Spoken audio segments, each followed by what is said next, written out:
ene kwan a ye befa so no e ka oman mu ni nyina asum ene ne nkoso sans elections e de basabasa ye aba aman bebre so Supreme Court election petition ye besa hwe appointment committee vetting processes no ene se me koso se de me kan whether or not ye busa questions se fata Ghana for enunti ene yi mpanifo so omko na omko ye adwuma no afi ye besa ahwe COVID-19 cases na se Ghana ye twom 7,000 between enra ene ne nkwa nipa 16 ene ewuo aka enipa na ewuo no ehun which means me no mienu nyina so odin ye nhye mask ebe ye kra se de ebinum eka no double mask no hye wo de hye mask no why hye mask ne mayen edwom na woko saloon na woko hye mask no hye obi an hye mask na ko se de on hye bie no ehun no kra no aye toy ehun se wo wani nte se covid aba wo hu so owuo pa ni na oduti kochim hye mask ne mayen ene no ne nsem bebrebe ka ho asem lawyer na naje bafo awia ewo studio a ye lawyer ni kase a oye adwuma no wacha election petition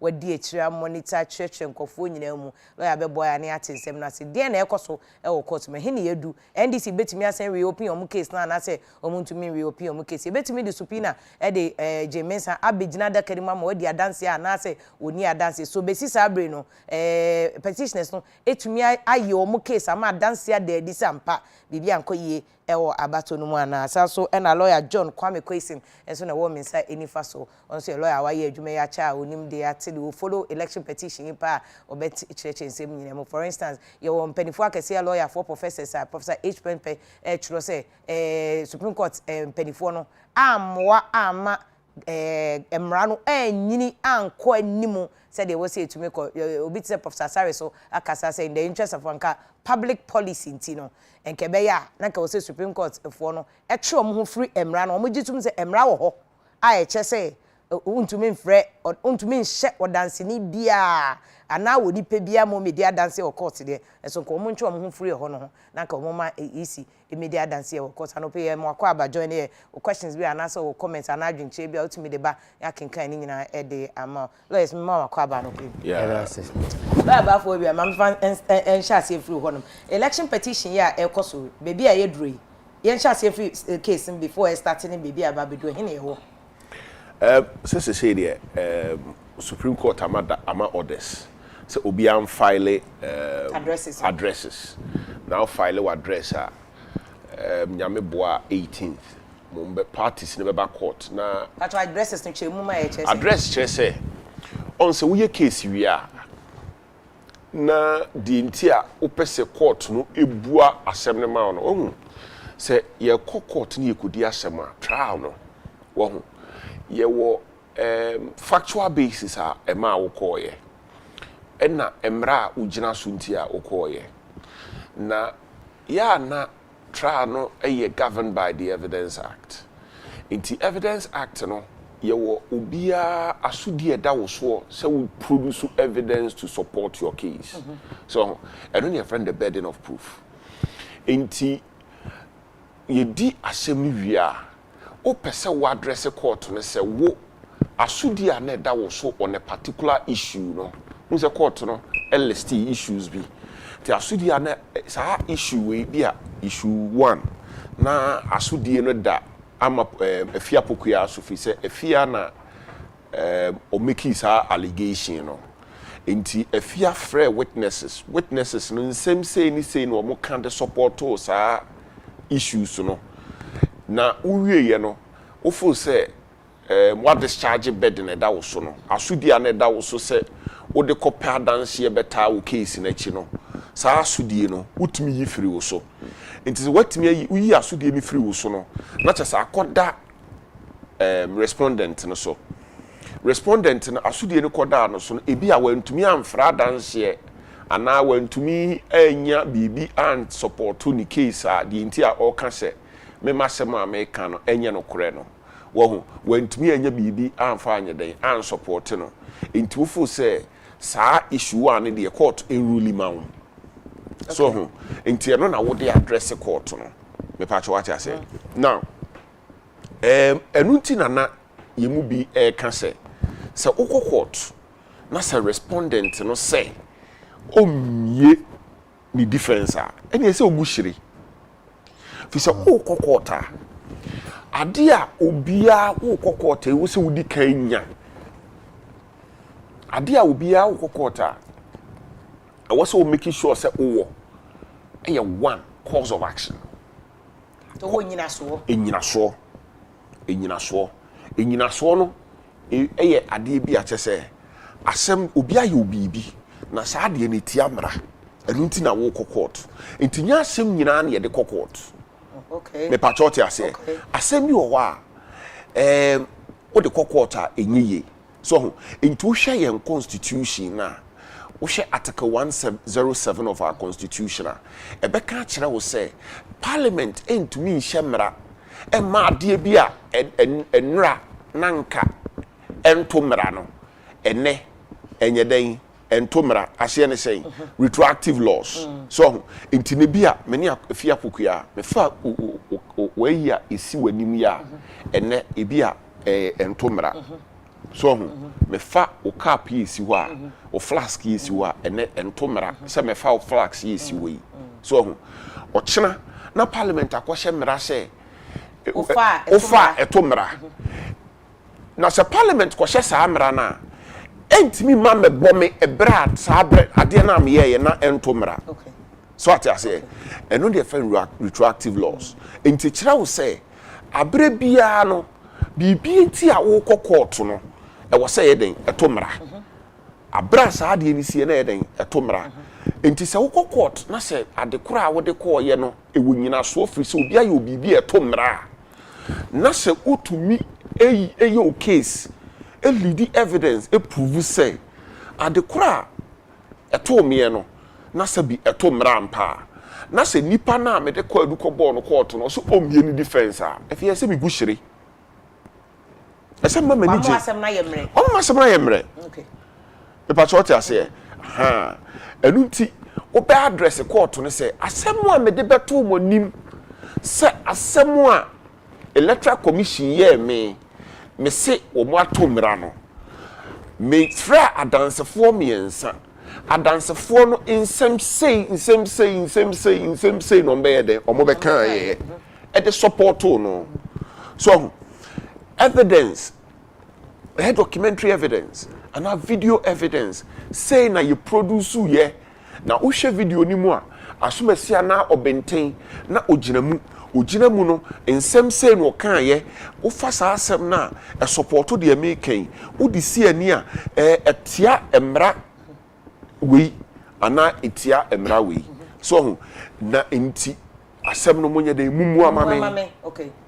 Okay. Eno ne friend address no enkane no na ugina wo na so no ayeden waka ene no se na be a betwa bibia tietie ni nti no choro ma court na court akoyeden akokinkan so enu nti na meka se wukọ na se wo do cause of action ade call ye no sabi eye pampe pa na se nipa na ade kotia no so ka so wo nkọ a onyi ano a ene no akọ na ase asori te se de asie ye so akọ na ase asori completely nti ka wo se we in this case petitioners kwa na ka boch dey say isi ene the more o ye no na che se eya ye se wo kra no case no kra no nye den wunyini the more I be share say omra media dance here na che se wo case no kra wunyini se ni se wonti pa church na me de me case akota court so me de me case akota court me kono me wa dance nyina me de akota akiri nipa na me de case na akota akobo no nipa ne se onyia no me pa church ase onyia no ye bia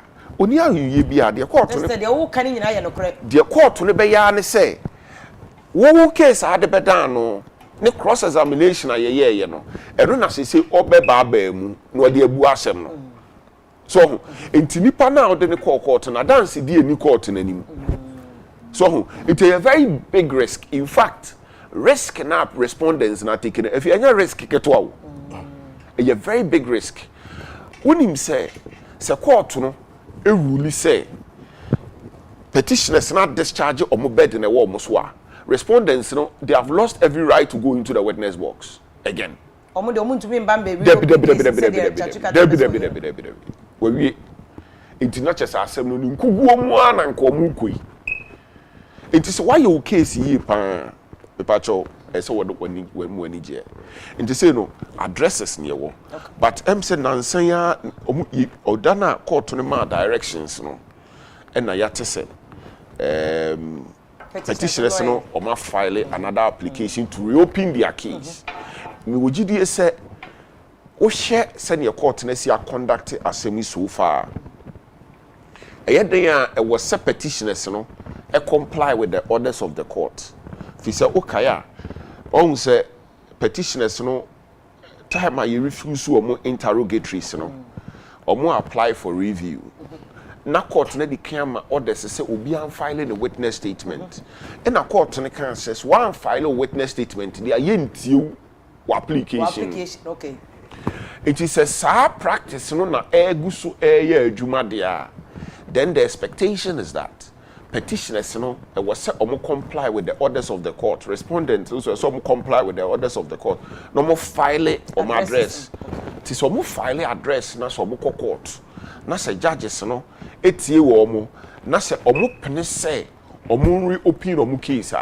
ma reopen omo case so reopen omo case no fra dance ni na mbetoto na no wi the ombeya ne says was supplementary address bia no ma file aka ho okay sana be okay akwesi my memory also dey baby a court no adru but me pese was an my issues no here before the court they say they are simple like that court ne stress so the nkofo ni mu abontene election petition but me say the lawyer for you raise questions and ntipacho sanfie ekom na fe yenhwe the wunu ye ken the other people like I say enkabe ya nke wo se nka easy no enka court no kra ma no ko adaka no nti chacho ai strategy na offer so mbebie wo mu case bio no enam ne kwan so okay I think that is the most important thing. Lawyer bia so call law school na you training you do share the very first day no you will be your friend no raising issues because without issues emrana yeye o court ni na ye baseless so what the wasam court ye bisa say adenti e na wa ba court na court no e be hwehwem hu say okay nsam na wo de aba no let me still emphasize on the terminology issues okay ahane ya hwe say issue no aye be di no ana asam na e be e ba ko mienu miensa ana na e wo ho in this particular Supreme Court case say after petition any response near then afani na ba together no with the assistance of the court omo say okay yenyi we mfim we nya issue we dika enti omo de ni na agbo mo no issue so omo raise na be 5 menhwe say metumi ehu ha ka bia okay I have 5 issues one or say whether or not the petition discloses any cause of action that is if there is any legal grounds for petition okay and then the first one say court no be hwehwe say nyina so ho na omo de ba court in the first place nti omo betie we na omo tie we omo wi a nti omo ma judgment omo be rule on the issues on the issues say first one yasuansa ye hu say okay JM no won gina so ono de ba court ana first one JM oni gina so okay and second one whether or not the second respondent that's Nanado met the article 63(3) threshold of the 1992 constitution. Okay. This constitutional provision states that a presidential candidate must obtain more than 50% of the total valid votes. And then we have second one. And a third one, let's say, whether or not Nanado still met the article 63(3) of the 1992 threshold by the exclusion or inclusion of the Techiman South constituency presidential elections. And the 2 and 3 no omo ya say but the 3 no omo de Techiman ba beka ho. The court no so rule obehwe say after yedini na abomu no yeyi Techiman efima still Nanado nko be wini ana. And a fourth one say whether or not the declaration by the first respondent, EC, on the 9th December, was in violation of Article 63(3) of the 1992 Constitution. Okay. And last one, I'll say whether or not. Fourth one, I'll say whether or not the declaration by the first respondent, that's the EC, on 9th December, of the presidential election conducted on December 7 was in violation of Article 63(3) of the 19. Which are Nina 2, 3, and 4 no boom. Number one, third one, second one, Obisa say onya 50 plus 1 and third one also say encaster ye de techima ye yi techima fima still kanana do benya 50 plus 1 and okay. And fourth one no pitches and focus on is on EC. The declaration about second and third issues nanado. Say nanado nya 50 plus 1 and now third one I say EC all kasa nanado enwini no watumra na and then the fourth one. And fifth one whether or not the alleged vote pardon and other errors complained of by the petitioner affected the outcome of the presidential election result of 2020. The pardon last one I say the vote ni bigu. Nti omo bisa say nia ye gumu no. Say ye yifima e be affect election results na say. Well, because petitioners no earlier ka so obi eni ho a wenya 50 plus. Nti the reason why I answer no mo be court no cry better no amanfo start say we ni ngina so ntina nka omo court dia ene nka ehun hia say nka omo be ko what me I say say hunti ofa last one na nka ade anka be man ngina so pa na ye last one no vote pardon na ye de egum no okay but on the other hand, answer na petition no crowd be file no. Na NDC for so aye calculations bi. A calculation no my no. What the boboma endu vote na yisi e de beto. Yisi ne ka say nana do atwe JM 500,000. But near omu petition no e de buy no. Na ye little some figure endu even 500,000. Very, very, very low. And if that is the case, and why are you still going to fight on the leg of vote pardon? Are you getting? And then can pardon not to her. Then we'll go with the arithmetical errors. Now, if you say easy, easy. But no crown also no easy. Assigned by out, ebe correcting and we say okay. First one, I may make a total valid vote. What's a church TF no? Okay, Article 63 no. Editor almost say it should be in consonant with the total valid vote cast, not total votes. Because Ghana, population, say 30 million. Yeah, register, 17.5. And 17.5 is it million? 17.5 million. And 17.5 million. That be any registered we are now. Registered voters, yes. Registered voters. Exactly. Registered voters are Ghana now 17 million. And the years in the back say on the 9th, no.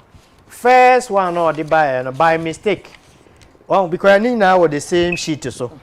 I know more far. Yen na and the 17 point no more the years calculation. Instead of Nkobe Yusu, NDC for the MPP for the omo voted that particular day. Nanka 13 million plus or so. Okay. Nanka so more the calculation no. It was by out to be cast oh. Me kwaye Mr. I know there will be where because error. Are you get because that whole pefe. Yes, we call new figures be no the other. And at the level no electoral commissioner level pedigree no there's no way ubetumi aba calculation now we use 17 million ina obi anim say nya 17 million ina na to aba na D-Day no so no omo to aba ni nyina no was known to NDC MPP and all the other political into brofo mu no na friend error no clear and to say no issue before the it shouldn't even be an issue. Are you getting the point?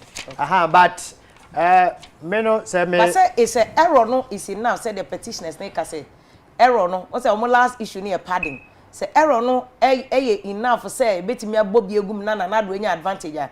Don't you agree say that is also an issue and was a court no esan hwemu bio ehwe policy easy for say ampa enye error deliberate enye error obi a sheda say obobi egum. Me who how I mean differentiate between mistake and then error. Other than that, you know, anabua paye. Okay, bua paye. Error no, deliberate action, very good. Error no, piache say oh. I didn't say na say we are seeing na obi enim say say na nya say bia wa adwen na efiso a nka say ya na say for example wo pese wo watchro wo ho say 2 + 3 equal to now what control 7. Are you getting it? But obi enim say at your level as a graduate, you know, you should know say 2 + 3 no should give you 5. Did you get the point? So him say one share now. Are you getting it? Because there's the evidence to show say watch row 2, no watch row plus, no watch row 3. Do you get it? And the answer now can say 5 no. Because what they are about public. Obi nim say publicly no 2 + 3. Okay. We're expecting you to have just say equal to 5. Okay. In 2 patches I dream money be. I dream money. So 1 for 2 number. No 1 for plus 3 number. No we jije bi wo man come back as what sheda. Are you getting the point? But we know there was 2 there. The vote for NDC was there. The vote for MPP was also there. Obeka ni na abom. In a by calculation you nim say sa mienu plus I recall for money na sifo no nyina wo de boma it should amount to 13 million and not the 17 million. Nti so no be ya na we use 17 million na wan koda o ade chen ya na osan ba back say oh enro no figures no na ye mienu na ho ho instead of ya be fa first one ye ko fa last one total valid vote no nti ma correct na ye correct kra nya de be affected. Also a issue. One of the issues are petitioners in the Baba. But say you call back to a issue anaunia a lawyer a bar for Kahuasemi. Whether or not a baby a case na abedu petitioners bet me assembly or massam. Because we are share your rachachu. Petitioners na lawyers no must say or more close to your case. Say almost say as someone court to do 2 jano. Entino on person say be or case in Bionafi. Or more explore the possibilities of the subpoena beba. But before I know, also people like Professor H. Pempe, Professor Sari Mone, other people are saying, now law no the enyini. Obi to say when you abema William Nyakwa argument say there's a spirit and the letter of the law.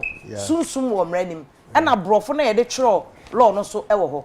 Nti nka ye say soon ne be boy nyini nti no. Enka Supreme Court so ema kwan ma on free emra no ho.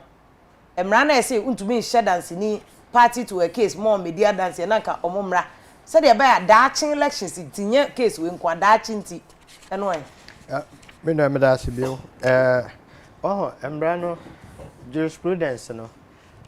Even though law evolves, wait and then over time. But then where we have issues of national importance, are you getting it? And now parties go to court. Now, wujina in cranium person would in cranium at the same time. Normally, what the court does, and they say, okay, we the dispensation of the case, you know. Wow. Now, almost the recommendations be and advice be at the aba. And where they feel and think say is so critical, say at this point, you know. Emphasize change A and B and make your judgment and then form a part of the recommendation.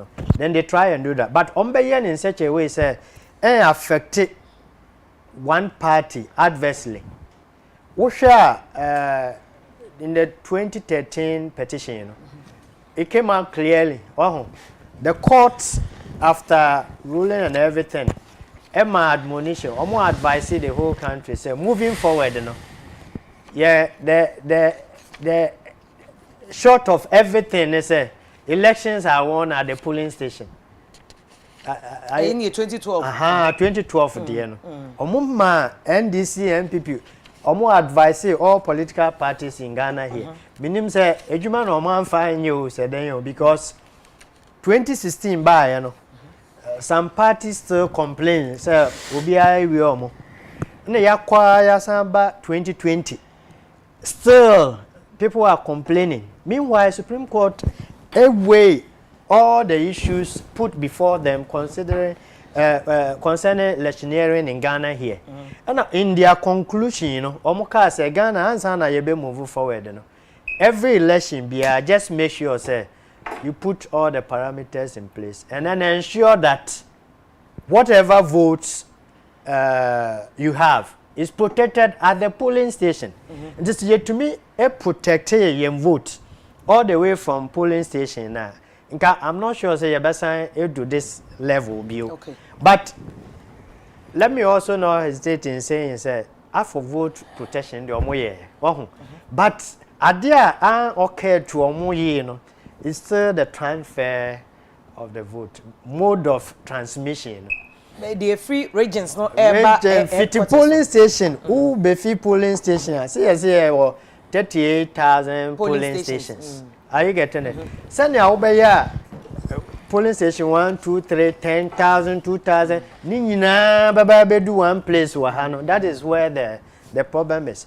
This particular year, no, you see the idea say or the middle way by air region for the first time. But you see, I no buy I no them say almost uncle die bill because they first 16 regions here. From there to Accra, no, it shouldn't be a difficult. Why am I not die? And say political parties. Okay. Let me put it that way. Okay. Are you getting it? Okay. Now, if you say you know, your system, when they tell you say even with the 16 way, people were not taking things lightly. Behind the scenes. They have to ensure so mwenya ebimo have to ensure so mwenya IT experts within that system no kra no send e be ya nka one process no obi. But the transmission is not before the court me boy say this court this particular election petition no but nina ka ho nina embedded in issues no. Yes and I said within the we see who nim say NDC for are saying say the chairman o munya say but the bedu hano that is not. You say okay. Okay. Transmission process no.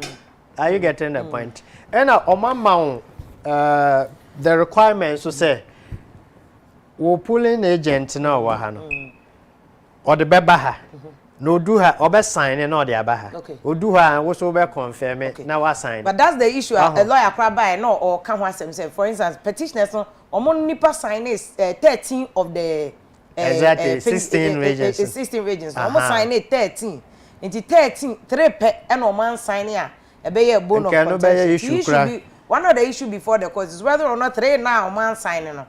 Ebetimi affect results in any way. But na me about public policy issue. But me come back to law. Me say about public policy. Okay. Law, we say nkofo bebre aye argument nka case we nye case we nko for that chinti.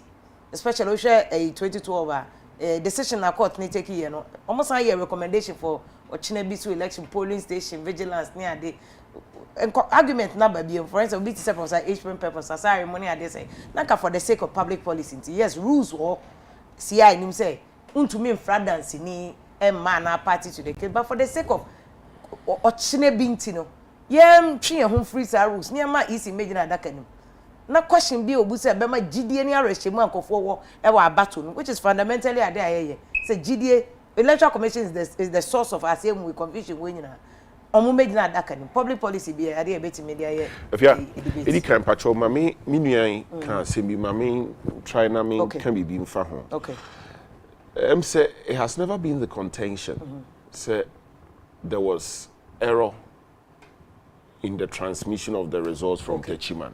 The problem was declaration. That was the contention. So, until the mode of transmission has never been an issue before the court. Okay. Afia, sure. We share the case of Harley versus Adra Farms. Court, no, any several authorities, Bonsu versus Bonsu, no many other cases are. Emra and a court to the year, Juma. Any the rules of court and the settled practice. Any case law, no. So, and when a court, no, at the year, Juma. Now, the entire Tessano. So, a way on constitution, the principles of stare decisis. Yempese ebe yese ene de Afia Pokua de case kokota na ya hwe nanim fe ene baby ofri na ya man justice back foforo na baafo awu ade the same case so kwa na ya hwe baafo ade wanim so ati ase na ya chia no e wo se Afia Pokua e kokota e wo se baafo awu e kokota was a question in Kokota. The lawyer needed it tana was if you have facts here. Me show facts here that we are. Say na seven back office, say na mrana de etie. Fi say, we share the case of Ebia question versus Afia Pokua. On the similar fact, say na court near the ruling no. Me patriote ase. And no boama emra eye predictable. And no boama mra eye certain. And no boama say we businessman na we businessa. When it does so say sabi o my way there koso koye dwuma wo mu a obi ntimi nchinchi mu nsa emfo agapade o kyena no pa fi se emra ne de emu ye fine emu ye yopo emu ye transparent me pa chote ase enu nti se court no mpo se twa se osesa na no e wo case bi ho a so ho e wo so o ma reason ti a ene de se ne emra ide bia se na tie na ade ne de me sesa ma no so ho enti adie way ni edanso distinguishable facts edanso enti na de esan ye twa to wa frimre fintin ye this way and na de ya agese sa asa no ye be depart from it so enti se who cases are court na depart a ubawu se wakofa all the previous authorities all the previous cases ye dia eno ye established principle no while listening, say we are departing from this case because of A, B, C, D. So, it is departure, no, you depart kwa. Emra wo ho. Okay. It is all person court to depart in the interest of public policy. And so, bisa who say, identity in the interest of public policy, is a departing. Public policy, very partner are rising. If you are who. MC case at that court no nipa bebre share that NT case na say encentre pa NDC for the case no court ehim you know petitioners in the case no court ehim you know one vote pardon okay ye di biagum and two enso ye omo se maame no e declare elections no na do enya 50% and we ma many mistakes into mistakes no say wosese na che say o mampanyi na adodanko akufuado we enya 50% so ati say into odi mampanyi na enye den enye ye okay ma ye remfi say ma me no declaration na oye ne that day no wa anya no in a vacuum. There's a source document. There's a source document. Source document for all the results. So the primary source document, you know, the friend the pink sheet, you know. Okay. And no ejina maraso. Intuition CI 127 emra a govern elections na. Na ubefano regulation 39 na. Or say the presiding officer shall immediately after the close of the poll, in the presence of the candidates or the representatives of the candidates and the counting agents. Now waba ewo A B C disa na baby ehia ma yensen kan yi. Eye B. So eye 3B. So the presiding officer shall A then announce the results of the voting at the polling station before communicating the results to the returning officer. So you say returning officer no for presidential. Any commissioner no chairperson. Or say a candidate or a representative or say to post the results at the polling station. It presiding officer will declare results in year. Results will supposed to be a polling station. It results on a public. Okay. Yeah. Results no a public. Ache say yina obia na Edi ho dance say results no ye de abobedwam.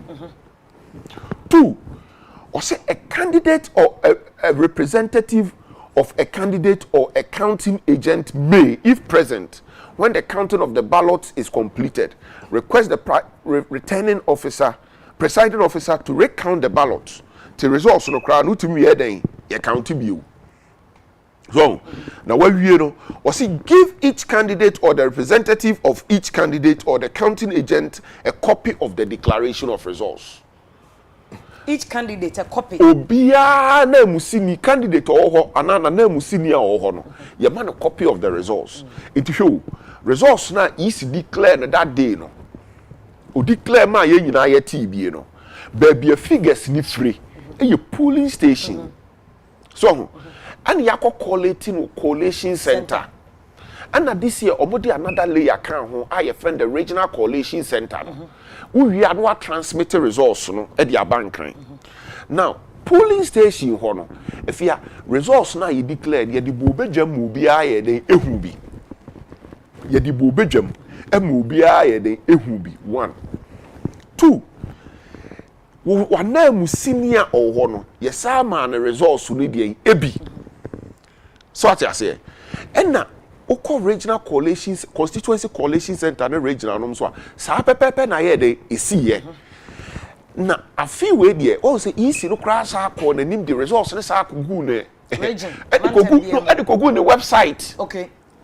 Emma krom ha ensentrefo obia nya results no bi ma mo ankasa kra mo tena mo stations then predicted the outcome of the elections.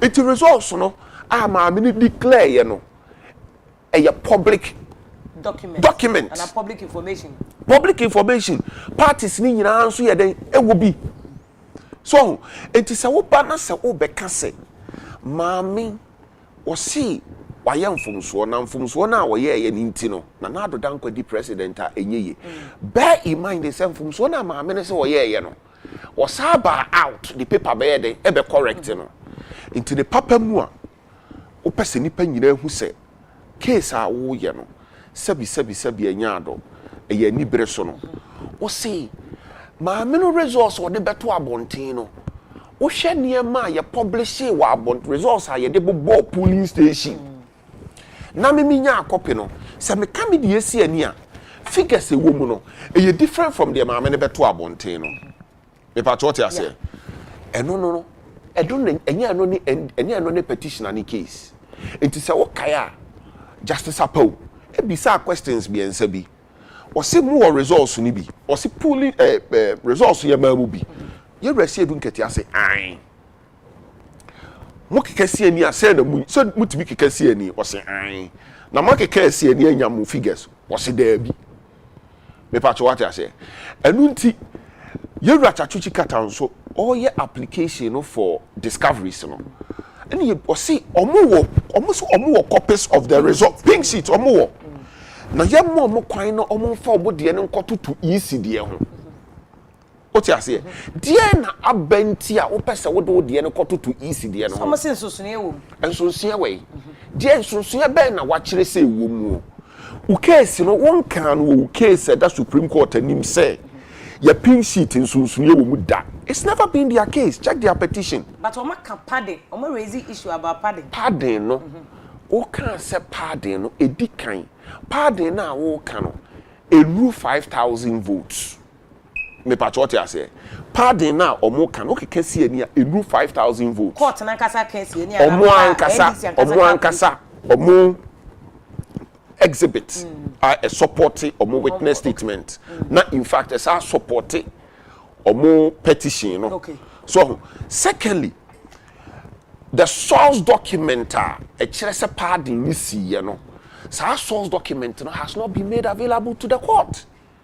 document pink sheet no enu ni court nanim me pa cho te ase I didn't see any court nanim se ono na ne dia nti se ona wona wowo ene wakeka si ani ena wonim se nsonso ewom nti se wona wo dia na wakeka si ani na wahu se nsonso ewom a nka wo ba court nanim no wo do copy sa den aba okay sa niam a ye kan nyina no ebinya nsi yo enti se Afia ye na nka document a isi gina so declare aba no obia ni bi te set na esi 1992 okay okay 1992 abato 1992 abato no ye de opaque ba sum obia hu tuomo sum obia hu me kai kumase sa bra ye nkwala ye ti kumase di chem so ubehu a na ye de pool ye de ballot boxes ni firi ba bia ba ebeba no moto ba ku mienu na emu ayema e pa cho what I say eti sa bra no obia ni wa wo ye de ohun ye so we de obi obia wo bi wonko in fact so ni pado do e gina to presidential elections no candidates e gina ye oh yeah okay about 14 and 12 sa obia complain you obia wo bi wo de no na wo complain nti sa wo de no danso a fabra na ye nyina ye nhu bi. Is that not the reason why nti na omo pese EC be gina dakanim said about EC be gina dakanim omo de omo pink sheet be challenge the exhibit say shopping sheet we na sha wo de a wo so de ba ye na on file ye on filing the pink sheet no Afia the witness statements or there ba no pink sheet in kan ho Afia tio and this pink sheet in kan omo Afia ba men ka se ni cho hwe ma men fa nko section 34 of the Evidence Act okay hwe Afia emra ene di ye adwuma wo kurom ha hwe ma men ni kan for free section 20 okay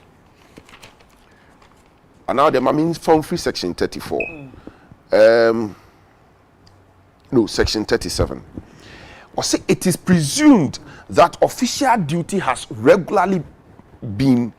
been regularly performed obi a all your official duty bia no you presume emrali presume say wa ye na adwuma okay me patriote say ti say electoral commission or your official duty emrali presume say wa ye na adwuma enti wa even when there's a possibility say nipa no betimi aye na adwuma na chia no you presume say emrani presume eno no emram your friend the rebuttable presumption okay it's rebuttable yeah rebuttable okay emrani say wow eye wo se onye na adwuma no wona uyi adanse e de kire se onye na adwuma okay me pa what I say it is a section 20 of the Evidence Act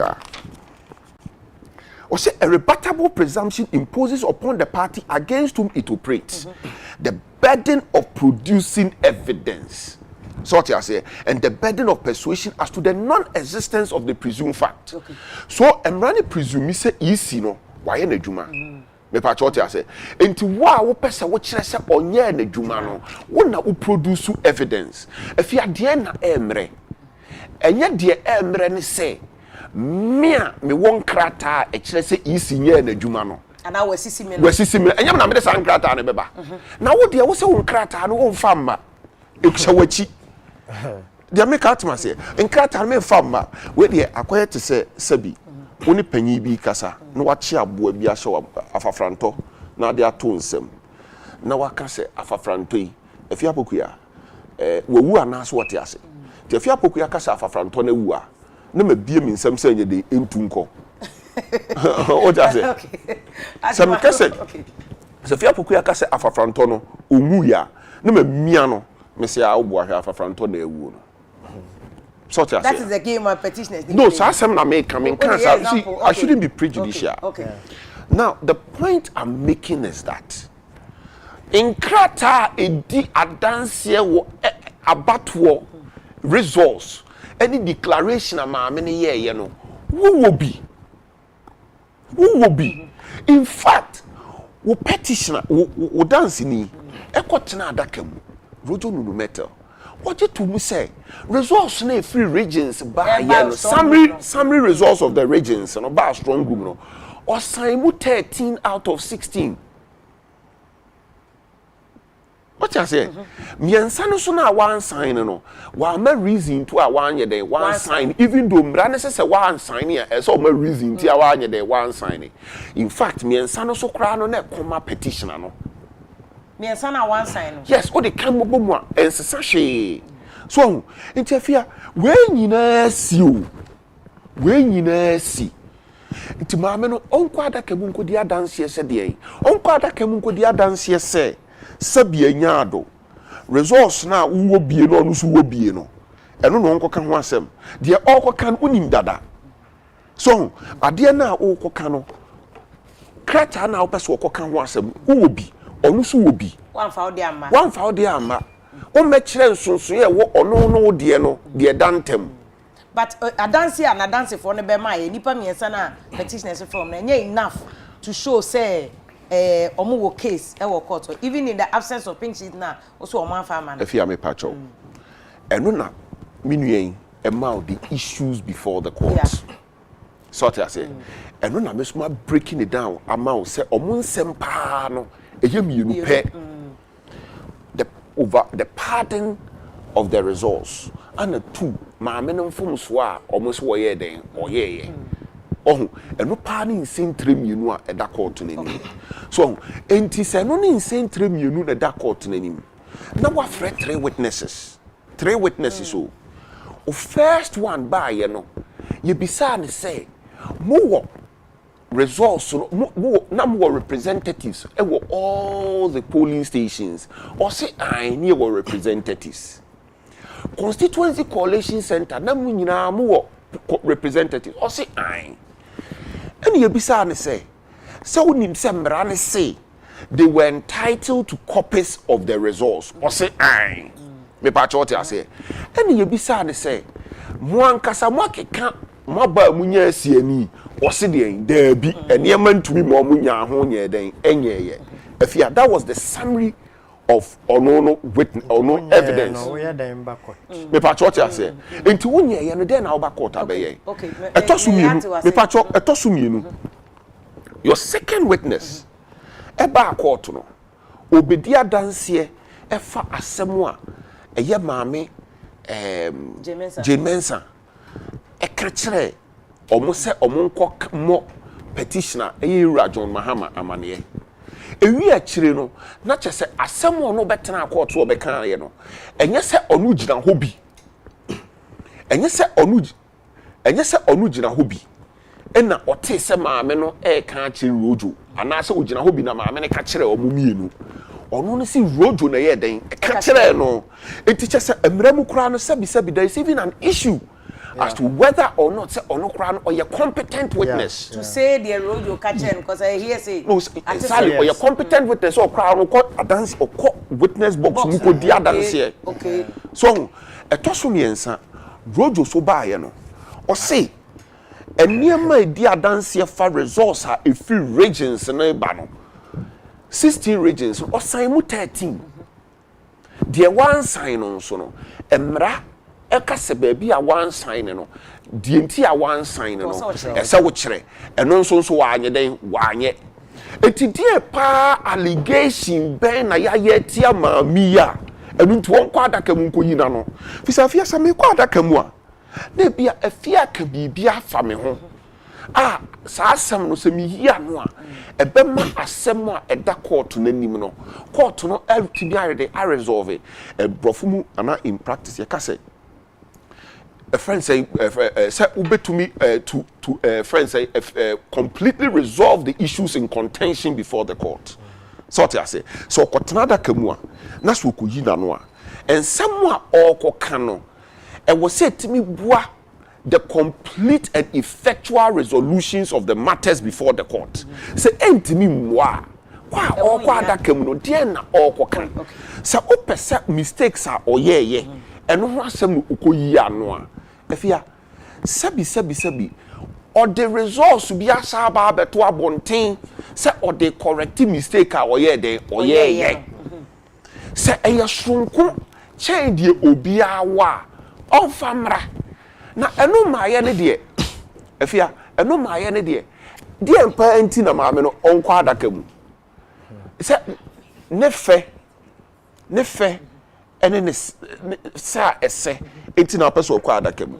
court de ye mfa niema fe ene ne se ene ma nipa eden eye bibie ye bibie amra kwan so patros what you say okay no this issue quick also me most of the time I am issues where I don't dance around what me say send e be ya the TF so better say no man who the rare instances number 1 for the first time obi am born abaso pa Ghana but I'm so amazed around this time obi e nurse nchen obi say you done as born abaso pa ye JM at this point in time. Okay, I have my reasons. What emotionally no no ye traumatized pa because no first person waba be the president before ye trouble no ofi say wako correcting mistakes ono can publicly say oh Ghana for see my correcting mistakes me back into oba no oba with full vim full force wa prepare pa na oba ofi say watoto na nyoma nyina ye obenwini na Fofia Antoata na ako over the bar. Now over the bar, no, for the first time, you who JM or a calm person, the reaction on the aftermath of the election, or by public declarations, results, no, or resist and so on and so forth. Near the demonstration, of course, on the idea. Now, you know, you're too young, no good. So JM go to court, JM go to court, JM go to court, no call. But Nyamencha there after court no the body language no it change completely. Me who say JM asamba public. Inciting followers and or make your transits and near cost in our din or share. Second group of people are my board my basupa Supreme Court judges no. If you are easy say yeah court all the time. The law everywhere in the world, you see, lies in the bosom of the judge. Judges know what to do. No, omunya better sao. Wow, na asem na abanti. Ena omunim die so kwechi. Once omo practice it for a very long time. In the interest of maybe Ghana, be coexist. Na asomdwe be ba oman no money na sefon. To me, as I sit by the TV set and follow them, me bomb my basu papa because the anger level nyoma ekoso wo court mutumi absorbing into their stomach if you my idea because procedurally you know nyoma bebre wo hwa nke ni kwan so omo as judges especially petitioners and lawyers you know omama Supreme Court judges omo change laws no bebre ne wo ho enyo but they are able to stomach it. They allow you to do that.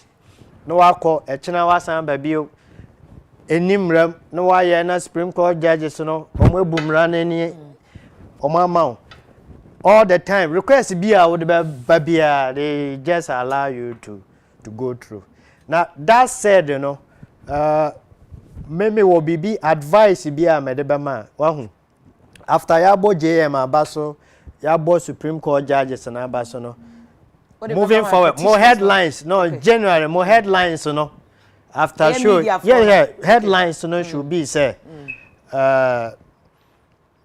yenda NDC fuase omaya de omudi case no court exactly okay nyame adom so ama tension na akoda because at the time no say mpanyimfo no and take this decision from the court any JM so ankasa na wahu no omuhu so say ade na court no in the interest of maybe Ghana say peace be wo ho na we ni ade no say wunya de asem court they want to mean because other places you can say asem court empanifo anim so omon kama because any day na wo de asem no call if you win African politics say wo be ko ba we Ghana ye ni ebie chen other African countries na which type for na ye ni ebie so hu na see after the elections are you getting the leaders were not part of the demonstrations and so they were there hu nyoma bia kokko I don't want to say time na case in court but any court na any man penifo be decided there if you are politics everything is engineered by political leaders mba public in me kanchero okay what me I say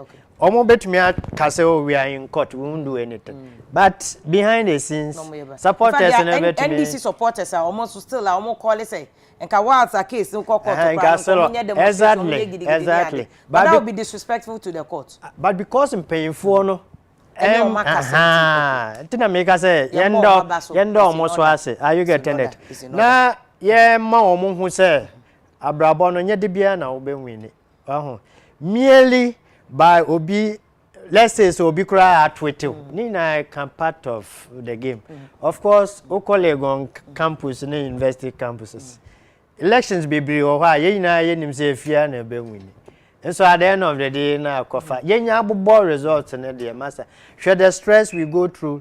Look at the money we spend as a state. We are a developing country. You know, baby, you're spending a lot on elections. Now, bra ya brain na sky ya spending na nature. Now after declaration, na yes be reverse all that. It was based on these assumptions and this public interest na as if no. And to me. 2013 elections, Supreme election petition, Supreme Court judges, in their own wisdom, or rule and name by say, let the status quo remain. Are you getting that? Are you saying say 2012 election petition was not necessarily based on Emrane say because we share no evidence by a baby pink sheet as my senior was talking about anyway. Then yet to say near. And this for the akoyo. Omo tumre no omo e we na ba. So 2012 na MPP4 to me the pink sheet of by course, the case. Finger of God. No mo the aba no mo the we aba ni hweme nsem moja. No mo the aba no mo the evidence na to. Are you getting it? But ni na yen komra no. Judges ne bi ko ha the end of the day majority no vote say Yema president, and because they said they okay public policy. Exactly. Exactly. Yoma bebre, of course. It's true. What you overvoting about? What the evidence? And the evidence was there. They were in court. 2012. Exactly. 2012. Omo kan no mo de actually vote pardon. Omo kan no mo de actually. Nina, but we the no. What can vote pardon? All right. But bra court na be cancel vote pardon. You couldn't say anything. Say you na or you share. And until and me you stressing more on the issues. Send your buyer NDC echitafo no per se. Ombe hu why mpanyfo no dey asem no e court. 5 issues no. Say omo case ana. Are you getting it? Enti you see I many one NDC supporters. Na ya betena fie.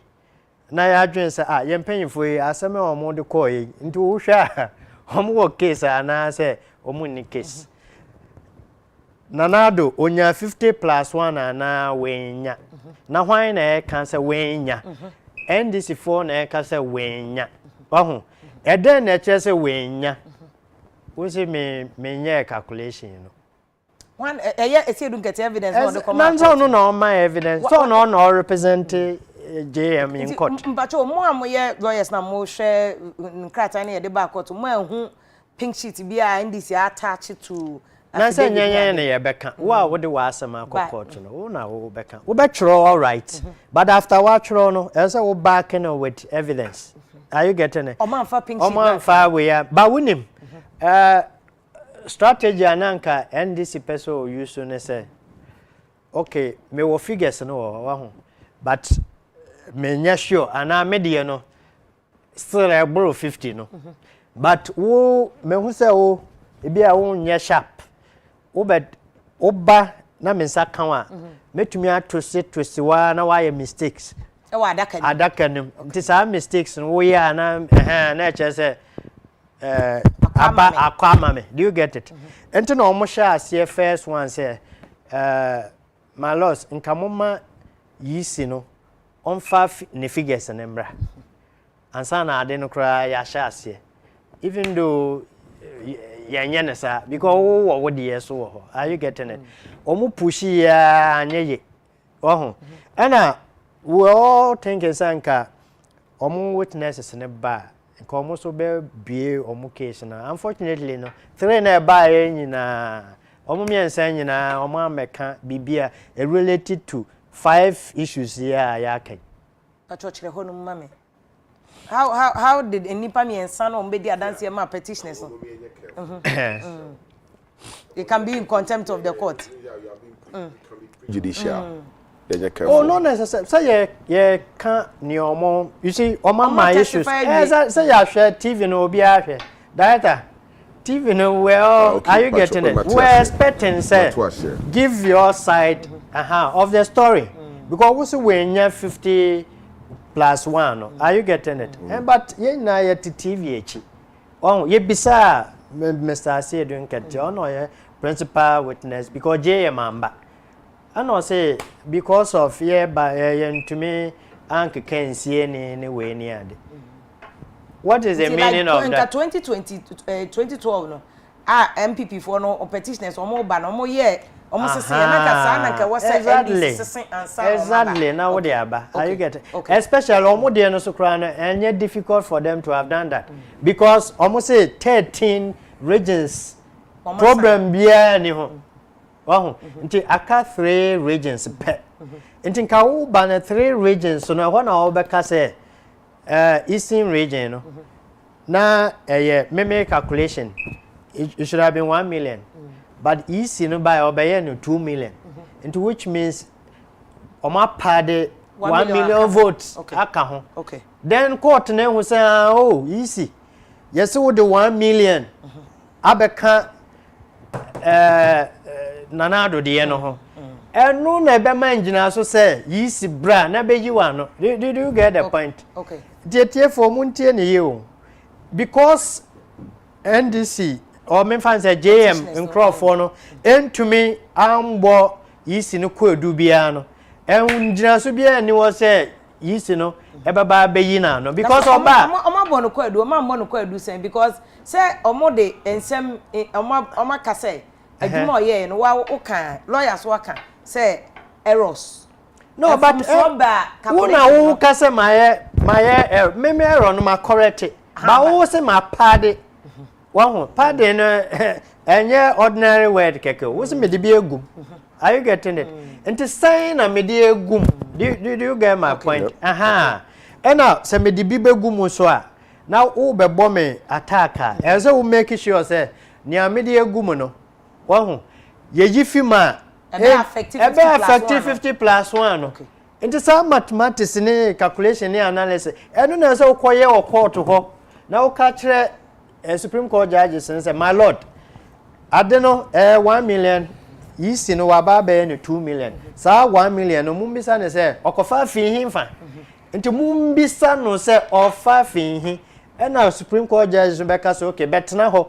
Na yembisa o say sa 1 million no unya fi hin. But in this case no, unka say 3 regions na aka no. Wahu. Say na me de egum na wotifi ma and do sa 50.1. Say do 50.1 plus 1 so krana. Say na wo ye no ekoko do ye. And so win. How about asema na make say in the spirit of the growth of law no say mra ni benyini na akonanim na ochene bi abato no ye be ye ni ye nti. How about no so nka Supreme Court say wouldn't kind beside maybe and get it to that part na we shift to choir.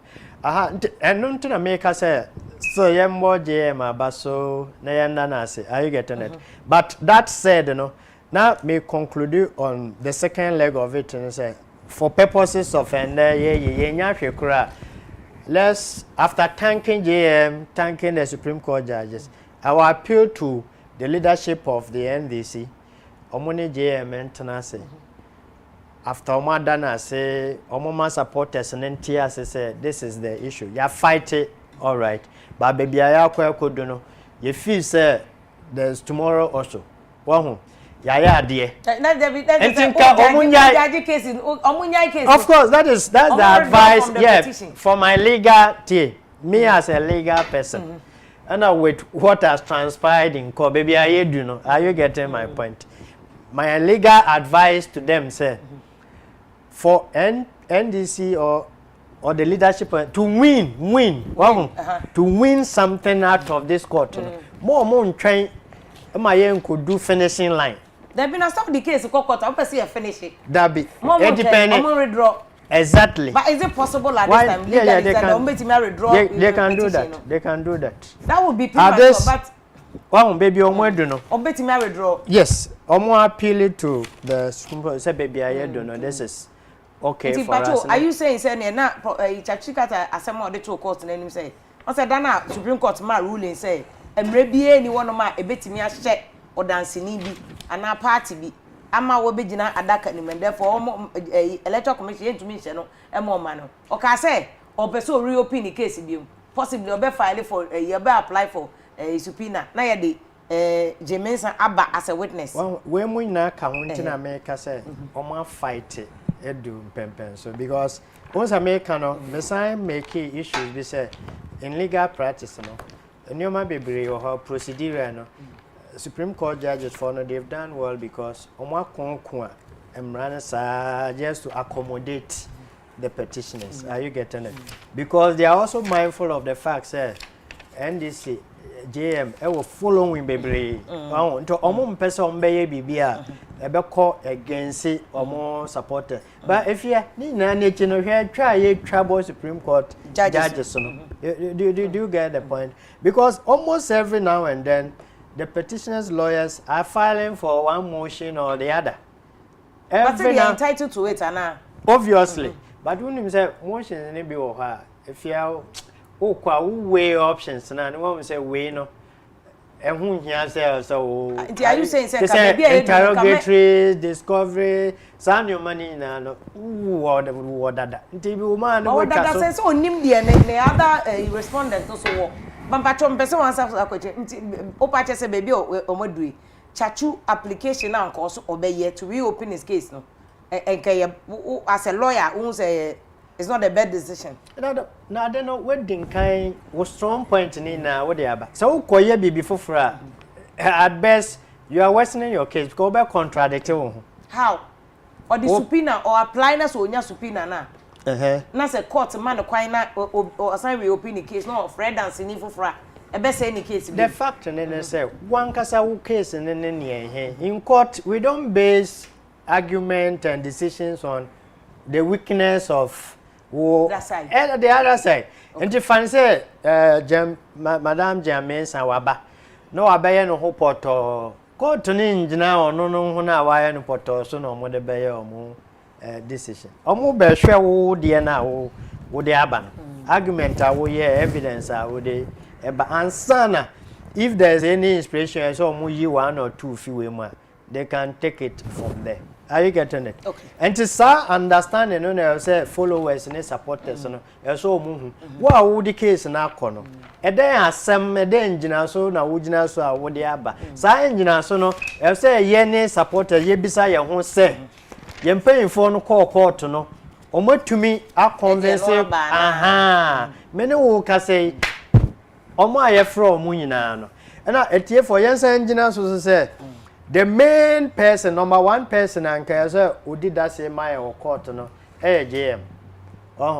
And for 1 or 2 reasons, me fan say the DBA as former president anyway near you know, a below one standard.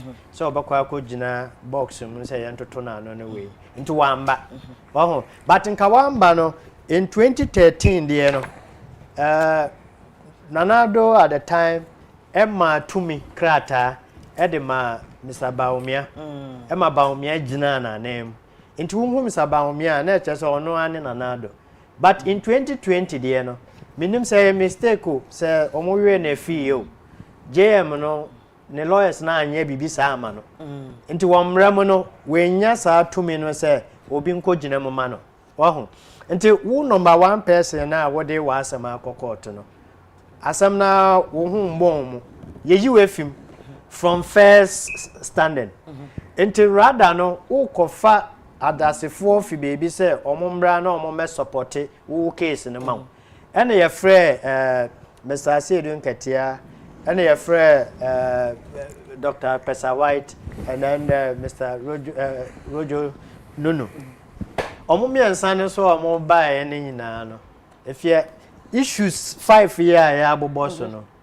Omo from near ye tie wo ho no ye hu o TV no so wo hu omo respond into no mo ye no public hearing no aha me amete me hu say omo kan bibi say vote pardon wo ha ana wo ha and this is the number of voter you know or they aka ho a enam so nti say ye yifima nanado onya 50 point plus 1 no any was you see the point okay. Aha nti yeah ye dey asem na akono ye ntumi enjina so am convince court ne say 50 plus 1 no anyway but in the interest of oman no nti na me ka say yenda jema say ne ye mpain for so omode sa law no bae bon so ye to abawie na weni nje ho a obekokot because hono ulu sukra enkunimdie ma oman no okay ebema pressure ne tension ne isi aye nya ya relax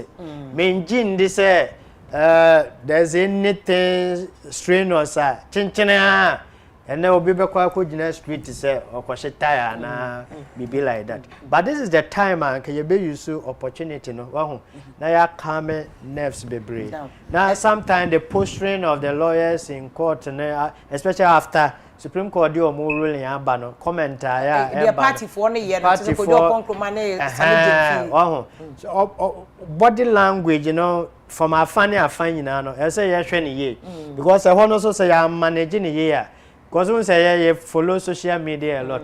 Comment, you try bo man for social media. Enye easy.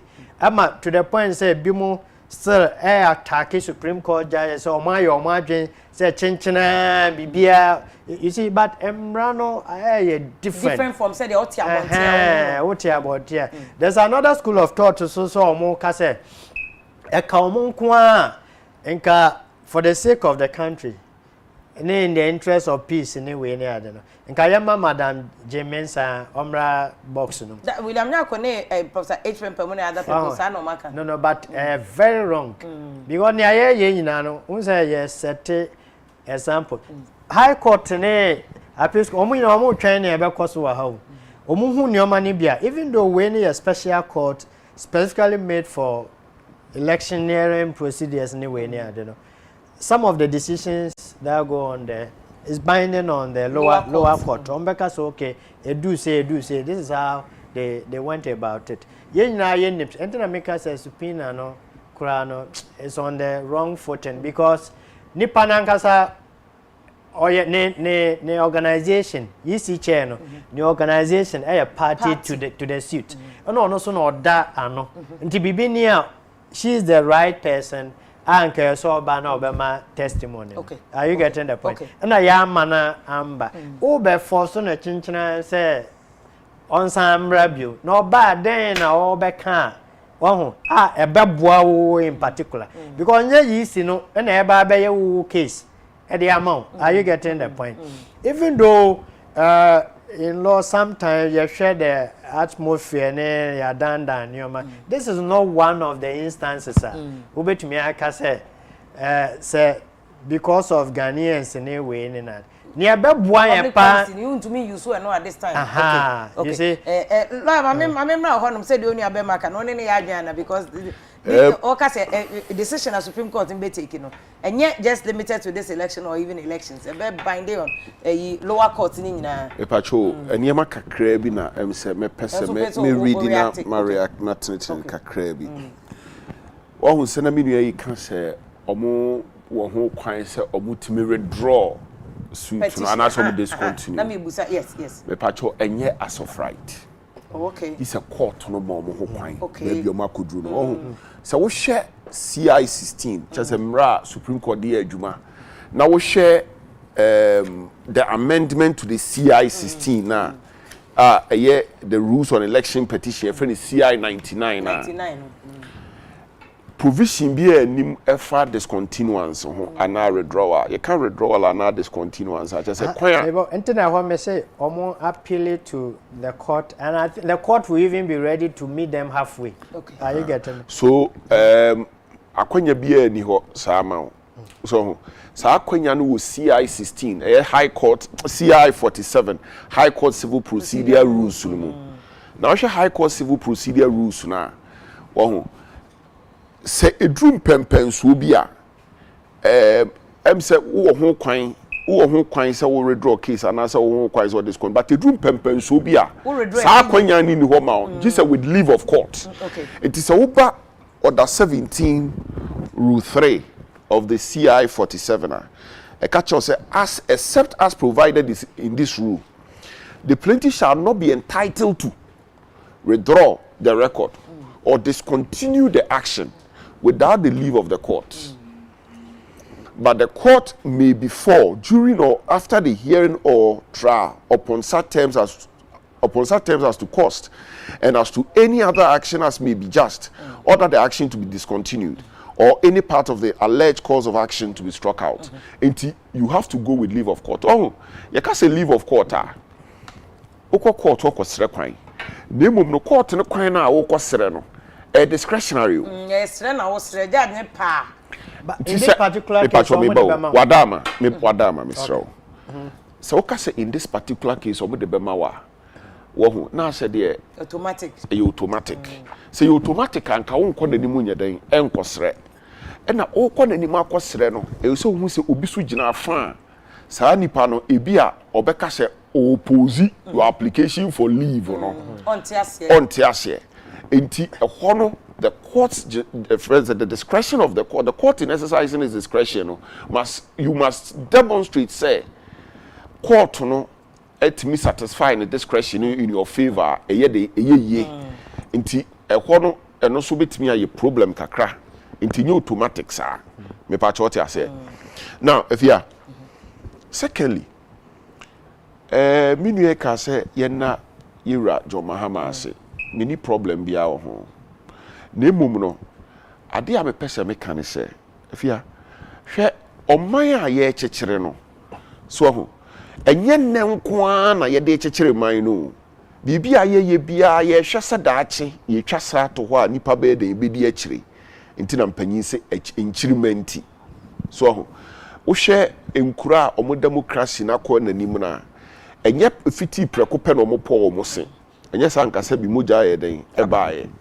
eyen kakran no maye den e build ye so na respect for institutions of state is very fundamental to the development of every democracy so sabi emaye nkoye te say tit for tat MPP 4 years say na do win elusu aba no wan pene no ye otu sa asan we enti enso elusu ye betu sa asan ni bi me patriote ase se hu se court dem ye bebo tape bi a ekere se ansa na petitioners ne beba court no mo so obadi election o ma win me patriote ase but o mo ba court no asemfo fro no mo de beto court na nim asem mo de beto court na nim se omo nka so ma win na emum no aba no enko second round ni tintiniti mu ano no me bo anye sa enti die na influence wo ba wo kan se wa win ansa na wo ba court but that was before the auditing so omo ka so be auditing enti na me ka se so ka se on se me ka cho se eye ensen na ho mayen okay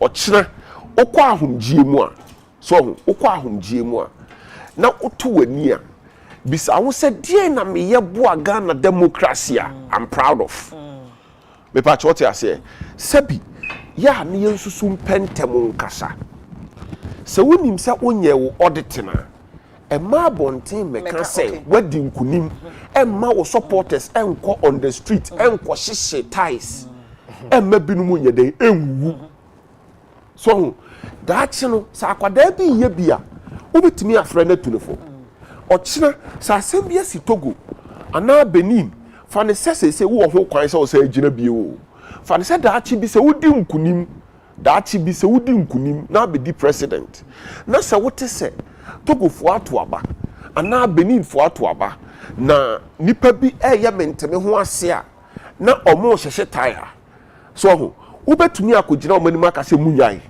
enso sabi no mienu nyina nim se ekowa asade se bia na yedi ye ho asem bi ba na wakọ no obi akọkasa o kaya ya jame ye to abawi oso ontu president mama ye omo ne ko kasa ye ma na ye den ekoye enti so okina bi na nyankopon ai mo anya akwanya se obedi president a obetumi akọ akotu obi fo so ho enti ade bia o ti ati so demonstration so right obia o right constitutionally so obetumi demonstration say bibi koso na nani nye ho a so obeye ye kire without a shred of doubt Bible say ye wade nyina ho kwan na nso ye ni nyina na eden e fata yen se minim se minyanye me auditor ade na me go street ya to aba ba se wo no nim se ne bi akoso aba to ma na enye for instance eno na akoda eno na techimai omo complain ye kan declaration ye soja man fi mu are you saying say sa na man nyina nya substantial enough eno ewi akire no ene ye de akoda court demonstrations no a resolve bibi enu ti na make cho se wade nyina ho kwan enye di nyina na eden e fata yen demonstration no and resolve she uri akire no ohun se court nko na betimi eden a resolve ya asem na kodan court what I say secondly me nu can say be fa say Supreme Court for the can say elections are won at the polling station. You was referring to 2012 there no? Yes.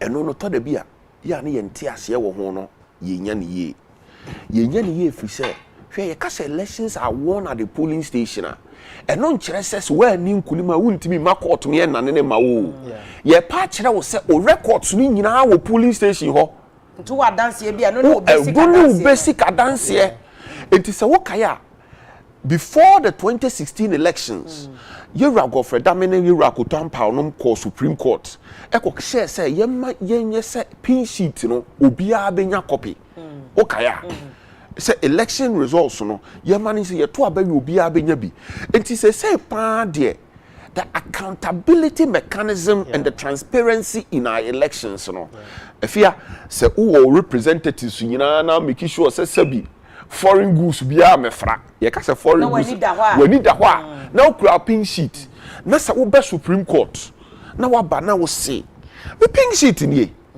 make mami bubo aba no o see ewra na na adodan kwa kufu ado anya 50% plus 1 me pink sheet amami eye duplicate of ono ne de no maybe the extra otherwise enti mu mane mra court no ma kire de enti a ono ne de a copy or the mame no eye different from ono ne de Afia sa semwe sebi ofu say why na wo de sa semwe kodan na ontie okay empanyin se obi nkasefo asempa kodo ana sebi anya do ahwene pa so ahwene yete empanyin no mu a ebi nyeden enyera empanyifo na ete wo ho no sebi obia se uka the amount of law practice in them is in excess of over 200 years. The idea make us okay obia infiedo odi ayam radwuma na what you say obia ni wa ne dey less than 20 years. It if an say nipa na ete ho no 7 judges 20 times 4 20 times 7 average that is 120 years of practice minimum. But what you say it is all the assembly koto o mani na sa asem no wo Afia say emutene a sabi ompamo fi se onim se so pamo a ochena wo de nsekan be resolve your assembly on the street. Okay, so the judges are doing the best for you. Of course, Afia. Because person ba wanti ho me so ma kwa awman so na lawyer nana pon ewo awman te ene ono so enkasa lawyer no pay am good morning akwa baba UTV critical issues so. Yo, me dey so now good morning what is saying? Nyakopon adaro ma ye ho ye. Na ma me musa this issue about public policy. Say in the ruling and I know Supreme Court dem for election petition no ho na ababe contention say whether or not easy betimi ababe gina da kanima ababe ma adanse no court no ebu aye no so hwemra ni mu a bibie ni wono mu a e kire say ye betimi ahye obi ama na ababe di adanse but nkofo raise wa unuanom lawyers be raise issue say public policy say ochine binti ade e bebo ama law no enyini akọ na anim na the spirit of the law no so ebe kasa na na obeye obeka jurisprudence one asem but o ma menyi wadwen che ewe no ho yo begin say a second of in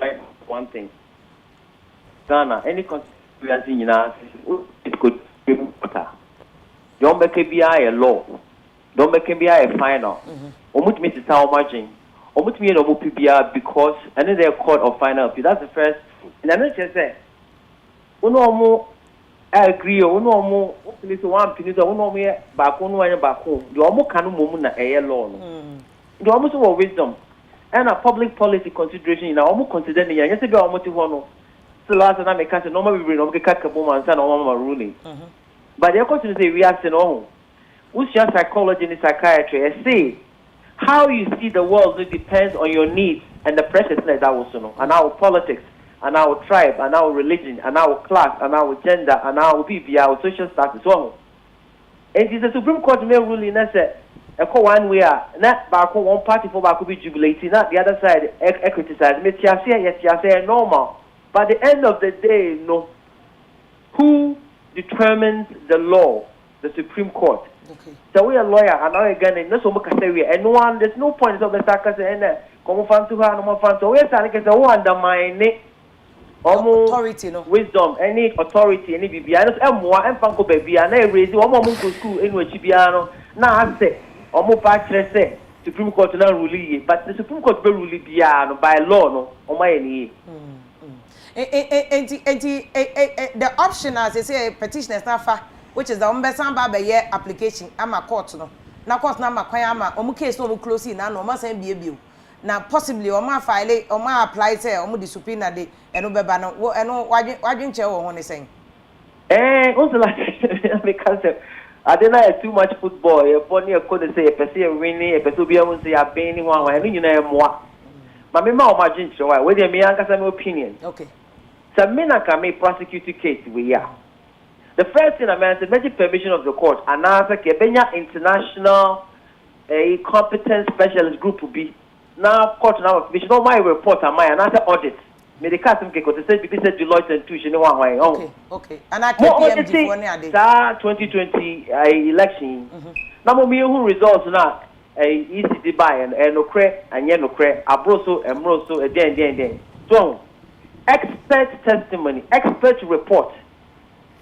In the expert report, survey 3 reports from different international experts. I can't say this in one voice. Then I go to the Supreme Court. A question of facts, and a question of law anymore. Now I can't almost make it declaration say based on the report now. That one now will be anti challenge and I say no one ruling. Penny here on declaration say because no more for yes me the cousin can me the imagine I make you know. Now question. You have a procedure when Pampaha, you have a way to agency. Now I confuse even for a lawyer for there's no clarity anymore. I could say games been a court to home. Oh, I didn't know Ghana for a serious. If I say who Nukrena woman about one, what number is the correct number? And no, I say I can't want them. I respect the lawyers, you know. I understand some more strategy or more aim. Yeah, I mean him on. But it can be come a different way. And the lawyer now point out woman say now say wadwen che at this point you know me busa again at this point that is not the best option for the petitioners. And I no. Me imagine me say with all due respect to them and on what being pa Ukraine but still media a declaration is almost sticky. Okay. A declaration say based on the facts you know. Say EC was wrong. Was wrong, no so yeah, any announcement no any wrong. A simple issue of fact. Okay. Oh, but me tin some na dena koswa be e ko be 1 month ni o 3 weeks ni. The BI see the motion, you see the application, you reject it, you accept it, you very yeah. Obi wan call lawyer, wan call law school no to work. Na dey na koso court, a lawyer for pa there. So I complicated, unnecessary. Now what's your physics are? All comes razor or say do not multiply entities unnecessarily. It's like I don't know, but there needs some technical complication, need be complexity be, and I mean what theory I was saying. I don't nonsense that. Your consensus. So I want to answer. I feel no idea to me. That of course was Supreme Court was to say. Okay. Now before I back on the declaration, I was saying we are petitioners and no declaration based on the.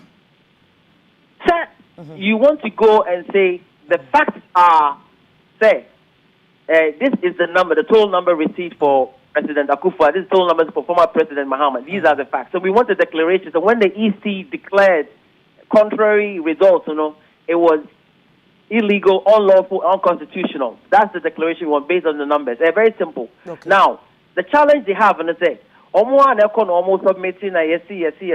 But I'm saying that in a simpler route, maybe imagine I may joke now almost disagree. A simpler would have been an expert report, expert international standard competitive objective reporter.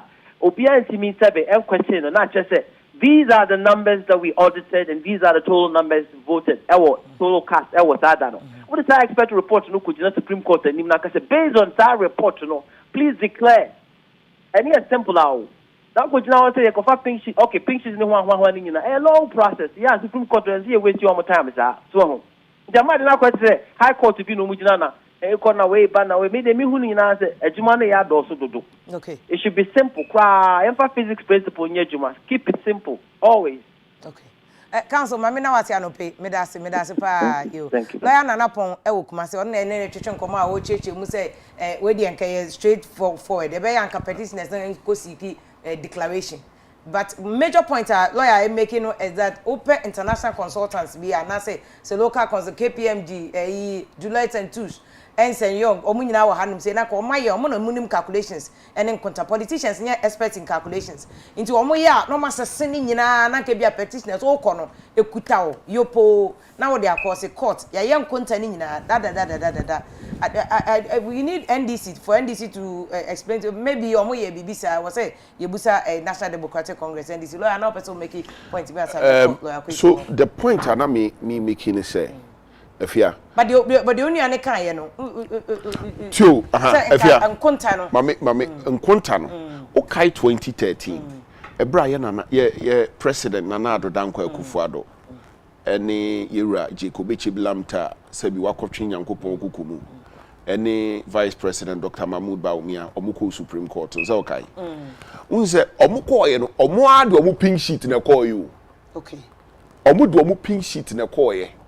So na okaya sa abre no omuka se electoral commission so produce omo de and na Supreme Court ka say in fact here Rachachuchi kata sabi Supreme Court ka say ene oma yisifo no produce omo nkrata no sabi wantia also wantia ase no okaya the arguments he made was that sa pink sheet na MPP for the bar court no so sa pink sheet no a duplicate of the original. Emrebu no so no the udi photocopy eya eyeye no udi original no so the other original ya eyeye no udi photocopy ya eyeye enti hu hia se ye mo produce original na Supreme Court gi tu mu so enti na de na sesan ya afede wo sesan wanu yi so ena hwe sesan ye the automative original ne ya eyeye no udi photocopy ya ye den eyeye so enti Afia asenie de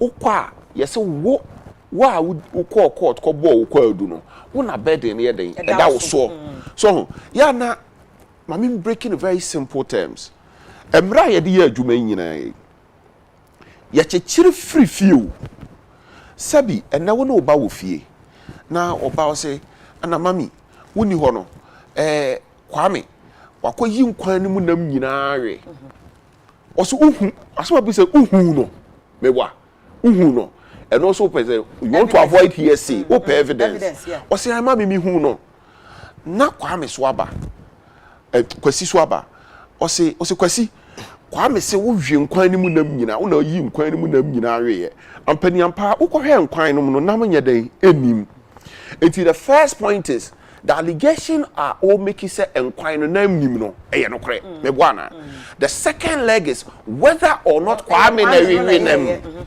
so what I say enti no bisa Kwame say Kwame enam no wi na Kwame say mami na me ni fie the whole day na me ni fie ntu pa frɛ yaw na yaw mra o say onu afrɛ yaw so yaw Kwame edi adanse or frɛ yaw for corroboration me pa cho what I say sana adidie so asenie wo court etie ya chichire frifie de na nanum didi adanse e wo ahemfie no eno ne ya chichire yo enti obi be ka cho say ye ko fa free English de English for no mo ye no saa na ye nso ye den ye ene ya chichire so ho afia hwe se wa nhwe ya na sabi ube play to the gallery. Now the time-tested principles of the law no obey say no.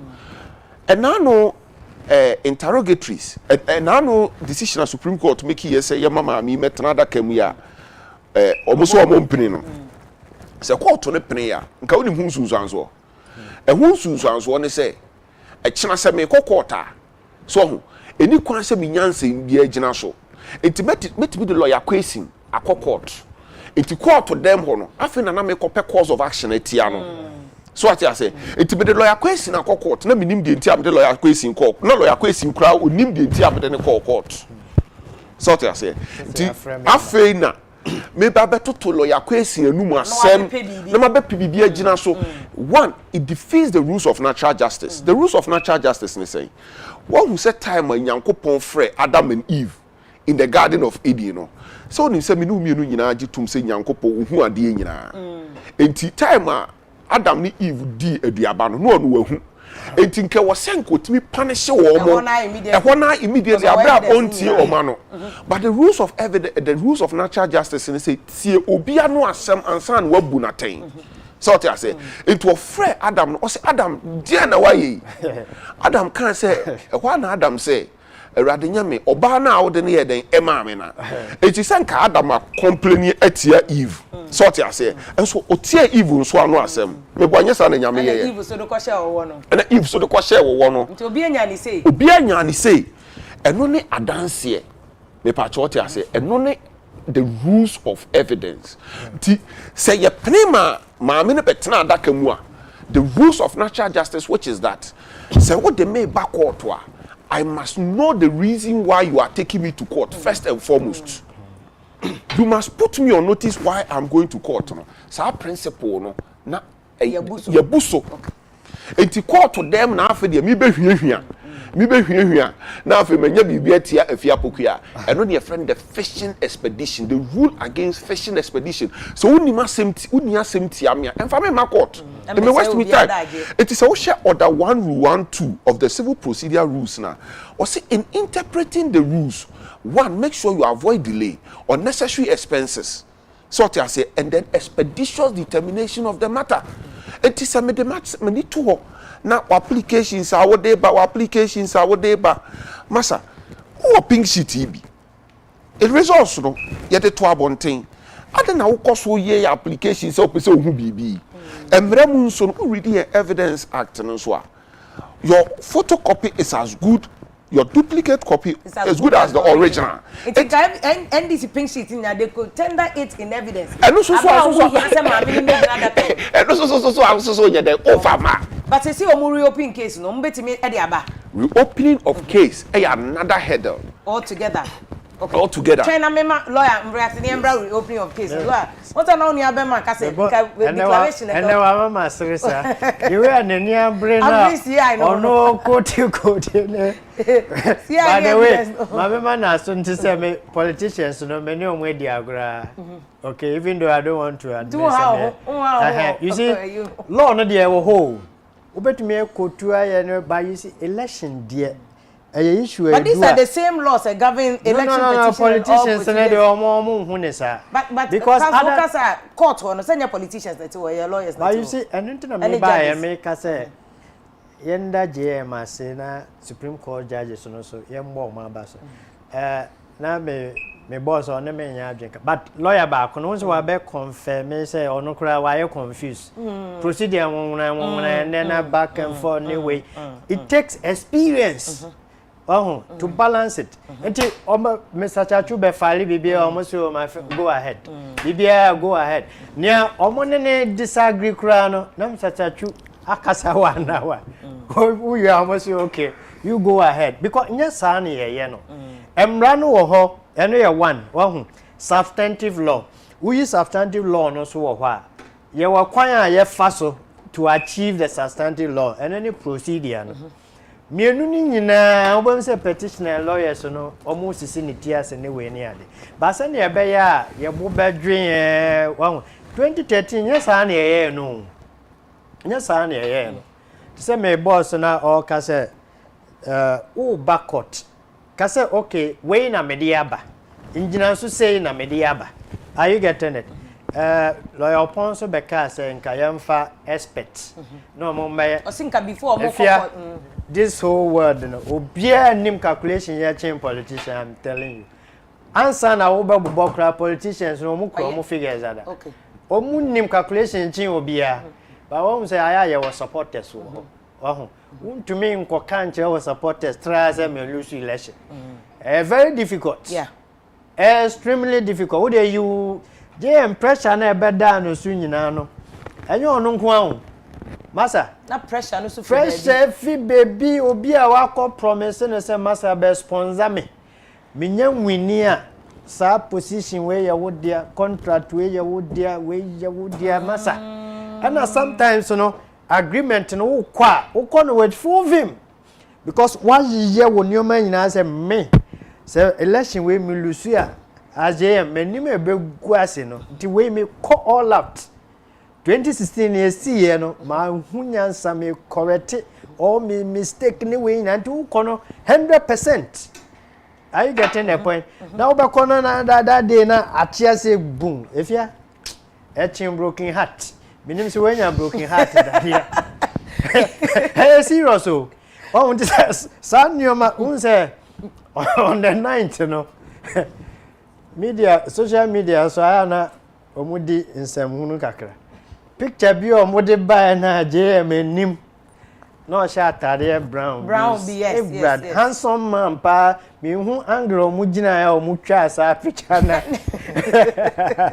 if you easy there's politics even behind this toaje mukra susuma baba be hye mu na all trances are wa obey ansa na obe kofi ansa we ni beba ho say timi je mpa na mekaze will resist it.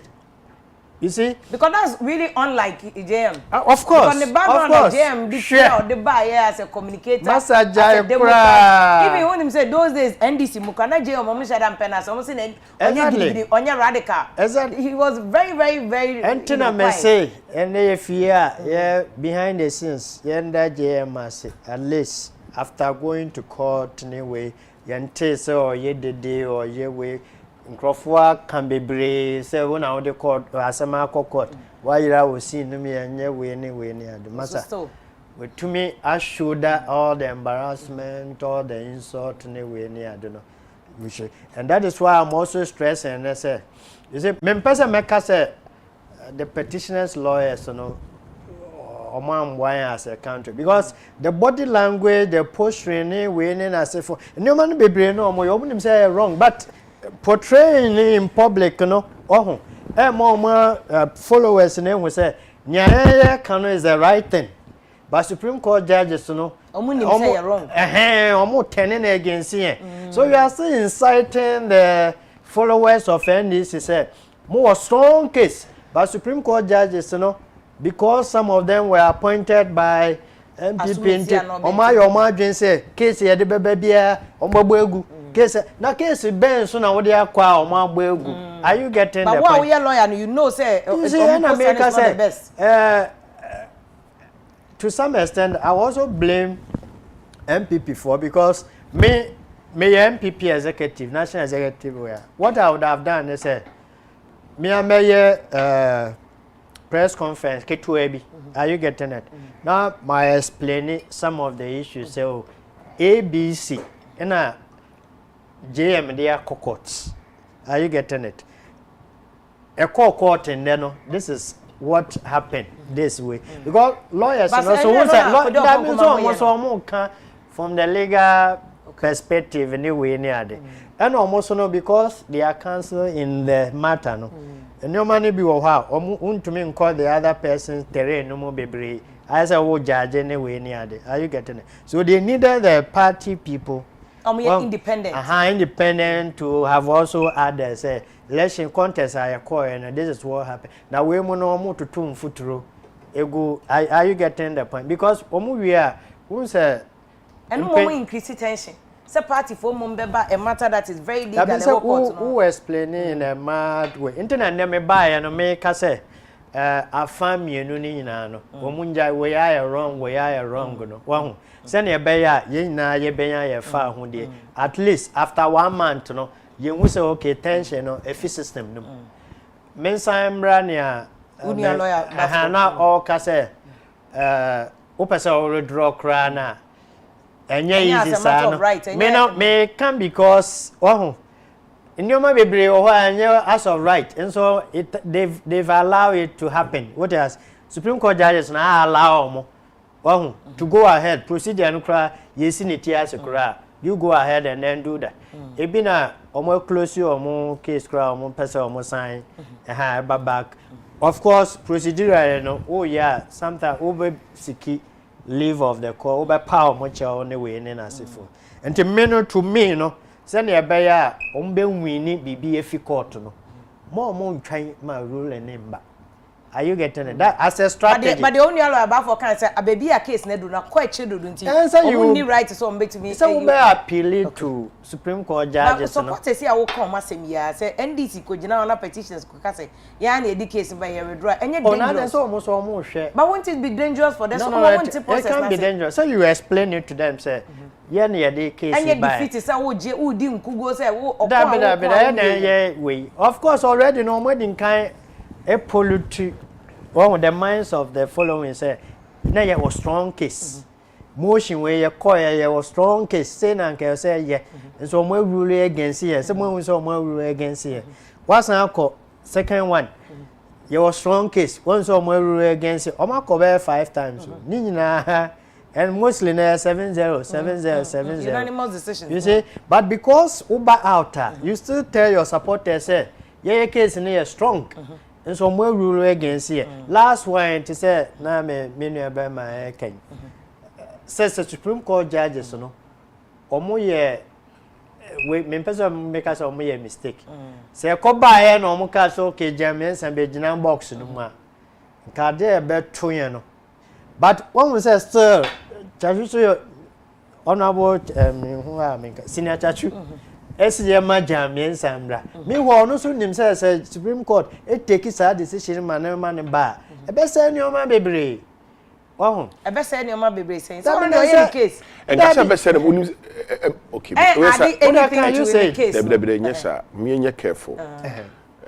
See, I'm here. If you have a prejudge application. Okay. Oh, okay. Not necessarily. Because a friend was obey application. It's okay. That means yes. May can't a friend obey another application to even reopen his case. May can't the one that with the ruling about out that. Okay. Are you getting the point? Oh, because all over the period, all over the years, everywhere in the world. That is not how it is done. But who can say because who person will build the case in it. Chinchina yaman and branomba and mayway. Now still Supreme Court judges no at all every day all the cases in the amount say oh minia fiti nananima breso. Say ya now.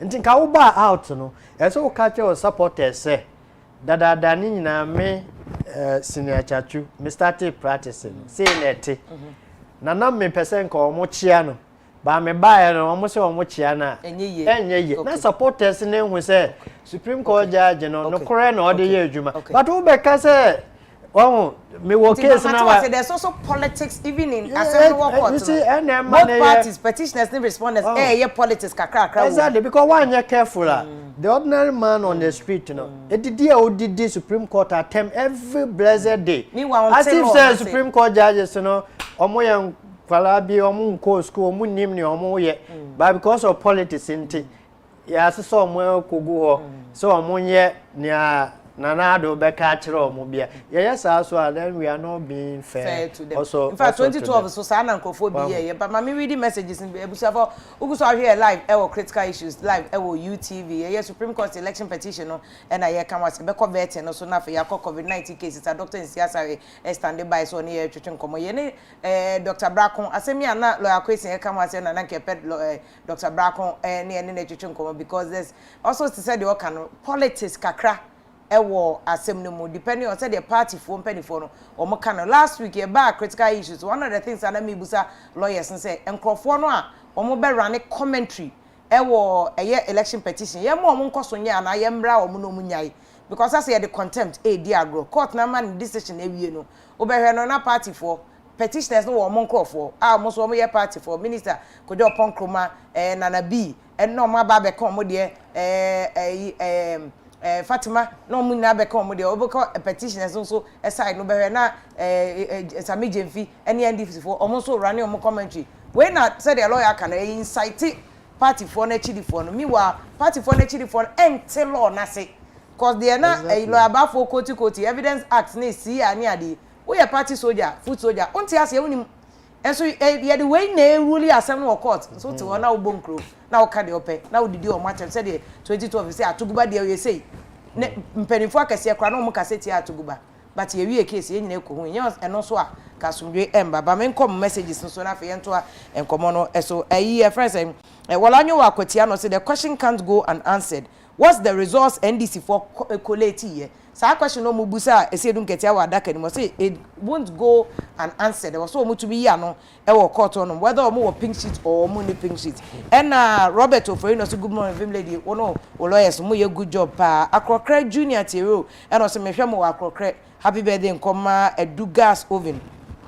Amos Nilate France and I say you people Amos udi atem na won video insult what you say for master how much e bra my brain no yes omo no dey be omo read no sorry how much no bet na wo put 1 CD data na wa send message no edin atem na wo bra na lawyer na say wa bet na I mean it's enya maybe one ma beyond say eduma we are no it's not even nipemu no.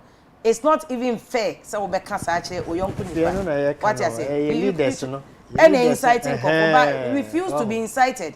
What you say? Say benyansa adwene ye bo e bi to obi etrim. To refuse to be sending these messages it's not fair.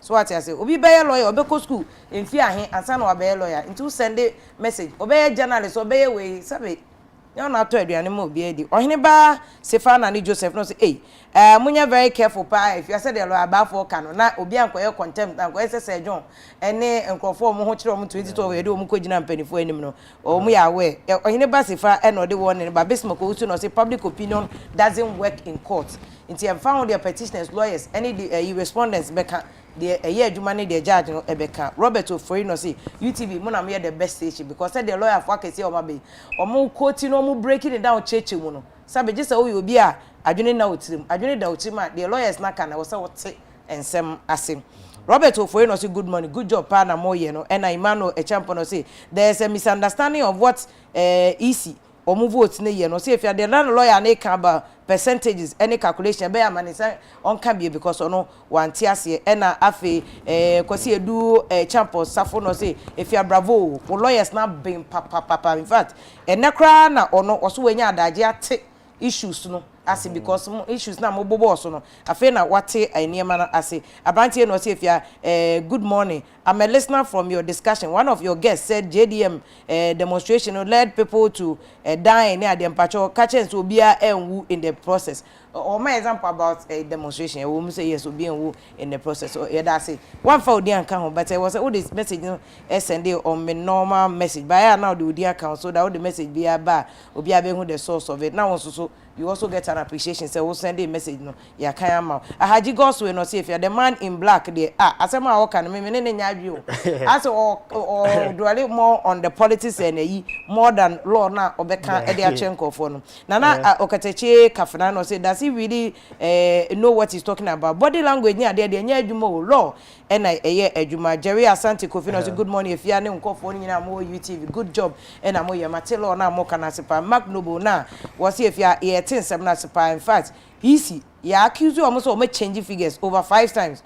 So which of the figures and oka say Emma NDC nyina so say omuni basis so omde be court no and no say ma onchem David Etechimens no say mpacho oka obi Professor Jampo ni hanu mende nti membe hanu what you say Eunice Girado was good morning vim lady na good job and only lawyers mpanifo no mo ye in fact Martin sem na omo kire mu na sepa kanya ne ya ombe kire mu na naka me shada ni fair eyi won sem no so Gabi Padhack and I say the panel in the studio no yeah dear pa but edu baby also they are being judgmental tie law no mo ka no law nya brofo law e no mo ka no Robert Ofori no say I like you pa a good job e na mo ye no studio ho na mama insati ase no John Guano say lawyer in courtroom you are fighting over tea and biscuits na oba a year lawyers no mo TV so no o mo ka issues o say if you want the difference I see one the difference between lawyers say lawyers no mo studio kro mo ni courtroom no mo ka issues but I said you know court on ka biscuit he was leading to a point until law na tintia he will or can be about the integrity of witness now o dia dance no nti nyaboche till law na say ansa na wa ka obi method use for courtroom na say why Majesty Mensa no say me hwe mo live from Kumerica mo sound no so very clear e wo Kumasi ha Gablan famous no so why are you people asking for pink sheets when you know say NDC for na am file pink sheets and also your issue pa and obusa no and John Guano say MPP ni NDC na they are not helping us in this country if ya e be ya yen twani focusing more attention on issues no na nya omo ye dede boss we nyina ka ho so mine safety ni na so we based on some of these issues Bismarck Osuma kan asem we e de ama odada and akwabna boati no so only NDC understand their petition omo court no kra no mo sheda nte ensem no ase na ye friend say John Edumaze no say if ya we have won and so mo do court no na asem na sen asesa afi the accountability any ade na ye aduma won say the asem e wo emra kwan so na John ade no say if ya NDC can take NDC can take your advice and take it I'll say NDC will not take your advice take it for yourself me advice NDC la question ma NDC advice ye friend saying Ebenezer Thompson will say watching you live from Sopon Ankafo NDC should plan for 2024 nenye we say na ebeboa wo Max Obosheba eboacheba no say if you pa lawyer no say den they should allow the EC to mount a witness box and one ade NDC for no yepe kwakudua no say if the EC deals with numbers but so far the petitioners have called witnesses and yet numbers are some ena omoka eno so ya asema also busa lawyers no emame Kenneth ni no na eno say I thought Chachu always introduces Ofusuampafo as representative of the petitioners. Into what is he saying now as he say or some baby open a case no ebia obesan e de enkrofo ababium ana alonga Usman udidi atem I won't read your message Oboade Gosway Blessington was say there's no law for the EC to come into the box said the judges ne kan I said the lawyer nana pon aka no the judges ne beka e na ye emra afri mami was say their agenda has been very clear long ago. Now they want to use these guys to confuse the people. Countrymen, but your memobia and confuse you. Lord, and confuse you. The law is clear. Robert Ofreno, good morning. Mo ye adwuma pa wo UTV Nyakopo nhamo na mo nkoso adwuma mo ye busa for mo commenter mo de aba ebi no nti we thank you so much mo comment aba ye to aso so wo dia na wo dia aba na yetumi akenkan e dia ma teacher Dixon say owo afosu no say vim de dia no pay me chia mo pa critical issues there wo any panelists ni na you are doing a fantastic job for Mother Ghana pa na Dr. Samuel Yosin clinical psychologist no say if ya chia lawyer kwesi mame pa no ye me mate e wo Legon good job na all ye no wetimi e break it down law no Dr.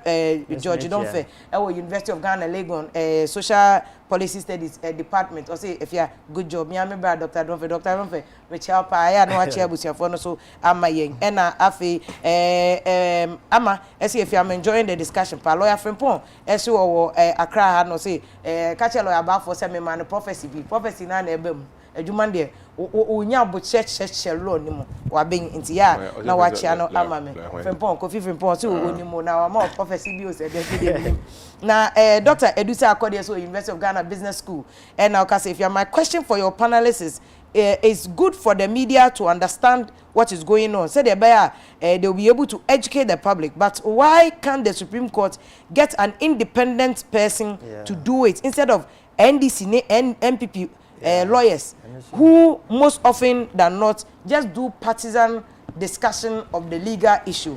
Dr. Edusa Akode Business School and all kind of say no say omuya sama na we raise no so omuya na ma ba be church Samijemfi Kojo Ponkroma o say then na Supreme Court mo appointing independent lawyers na nko mo nche nsem mu enche omanfo no mo tiase no possible so mbeti me say na okay for the purposes of this process no say national in scope ya na public way was a court in the public, but because of the nature of it. And I think maybe moving forward, so case in Chrome, we a very good advice. They can pick it up because I no, omuwie for the day.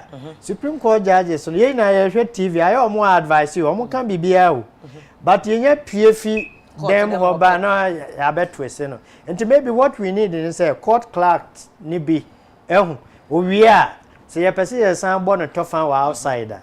You be from inside the home. No, so but the danger in it, say no, so no, ba now Babeka. Say a comma and this year, I was a clerk and you are in trouble, and a comma MPP in the side and your munjanasa. And that is where the risk is. Because the same thing I can, because of how political matters are here, Uba out because a whole Supreme Court judge, the chairman, they take it differently. And to who clerk now, yes, small say Brasambe cano. One year careful now, and that is where the danger is. No, baby, one more court and let me appointing for if you are me say it was a court on yes, I appointed. Mimi GD say it was some media for no. Oh, the problem can crabby with Puma. And only say maybe to say one lawyer question aya there e wo ho na mo ya there na lawyer question aya wa there na nya mean to me say chirin kan je lawyer question say masa there wo ye na nyi jai so make say there mo ye munya abotre so me feel say sanka ye calling crofo out so na ya kan kire mu say masa there wo ye no enyi jai me ya sure sanka by now no nipa bebre be jai. And Nipa Bebre will be more responsible in the things they do. So what I say, it is a move for say Nipa na a Baba organize a press conference, you know, after the court proceedings, you know. If he has to be kabi na say yes, I see court to them why you know you should be na. No ma can't chance masa they all can yes I see ye. So somewhere the sa if you amijidi say there will be more responsible public interactions by politicians. Hey. Ebia minim se bebe Afia Pokua program so na me be kan sem na Afia Pokua be challenge me me ba na me kasa me hwe yi me bo anya sa na te yes me ba na ba ya so ya challenge go fa no mo ne ye so nya asem so nipa o challenge no ye NDC ana MPP ana ya ma o kala na ya hye watare se unya akokoduro yi a hwe democracy a ye ka no oh ye kroma no to da bia ya na ye pese bibia fiti prakopa na ye yi Afia aya abotre eye wo price a wo pay said democracy ni be yi no me price a me pay no lawyer question so price a wo pay no it's ye nyina ye pay sa price ni kakran ye ma ebetwa ebedi de so na ya anye sa na ye suro say nipa no asem a wo ka no odi ntro so mintimi nka ngenze wo odi ntro fi so obedi matemu a so na fe di akoba no it say mu media for no kra no the Ghana for your casa your objective or Ghana how wouldn't be a chair. Your friend the false equivalence. It is a me pe MPP so me can NDC for ya de na me can. Na chinchire say me ko pe bibi for MPP for ho so be dey ebe kan. And when am crony ye. I would admit some media sometimes yes and me defend you. 1% ko we. Okay. But honor they may defend you on pa and that why objective pa but may defend all media houses in Ghana a media person because the day of the election result keke omo kobu boss omo ye adwuma peke official result from ECO menim say now we around ade aye de ye media houses for Ghana. They make sure that say na make catch us. And you TV nko. Almost all media. No. And na make catch us. A price a ye nyina ye pay to grow our democracy. In this tobo me pacho. Hwe Afia. Ko. Uko be say England. What is the regicide? No. Yet for them to get certain democratic rights and democratic freedoms. So obi chi wo hinimu a etwa aniti. Oliver Cromwell. Yeah, okay. So what I say, a man ya masesa. Where sabi ye kroma. But are you saying say yen so yen every 80 Debbie. Ya me patch on say ade bia wo pedi a wo bre. Ye say aboa ne ho anka adwam a onya kwan ye den emfiri. So what I say, enti so obi ho ka adwam. Ye kroma nkrofo aye bi o. Ye nananum bebre a sacrifices an ya bedru sabre. Eno ama democracy enyina. Ye ko military rule ye ko hunhu amane nkofo bebre ahu amane wo military rule mu ene na ye dey about democracy so nti say ye kai ba bia ye free ba na wo se ye de moja na ye nimde ene bia emfa moja ba de nimde ene ye nyansa ebo democracy ye wo ho aban ho ban fi se o kai se wo de toto se democracy ni ho a yetimi chi judge bi ekohye no yeah so tia se democracy ni ho a yetimi si ema esizi obi cars So democracy ni wa yetimi cha obi achi e ma se bi oyeden oreye it is what to we hu dia this is a better price to pay. Okay. That is the price we must pay. Senior, the icing on the cake price no they have paid, they are still paying.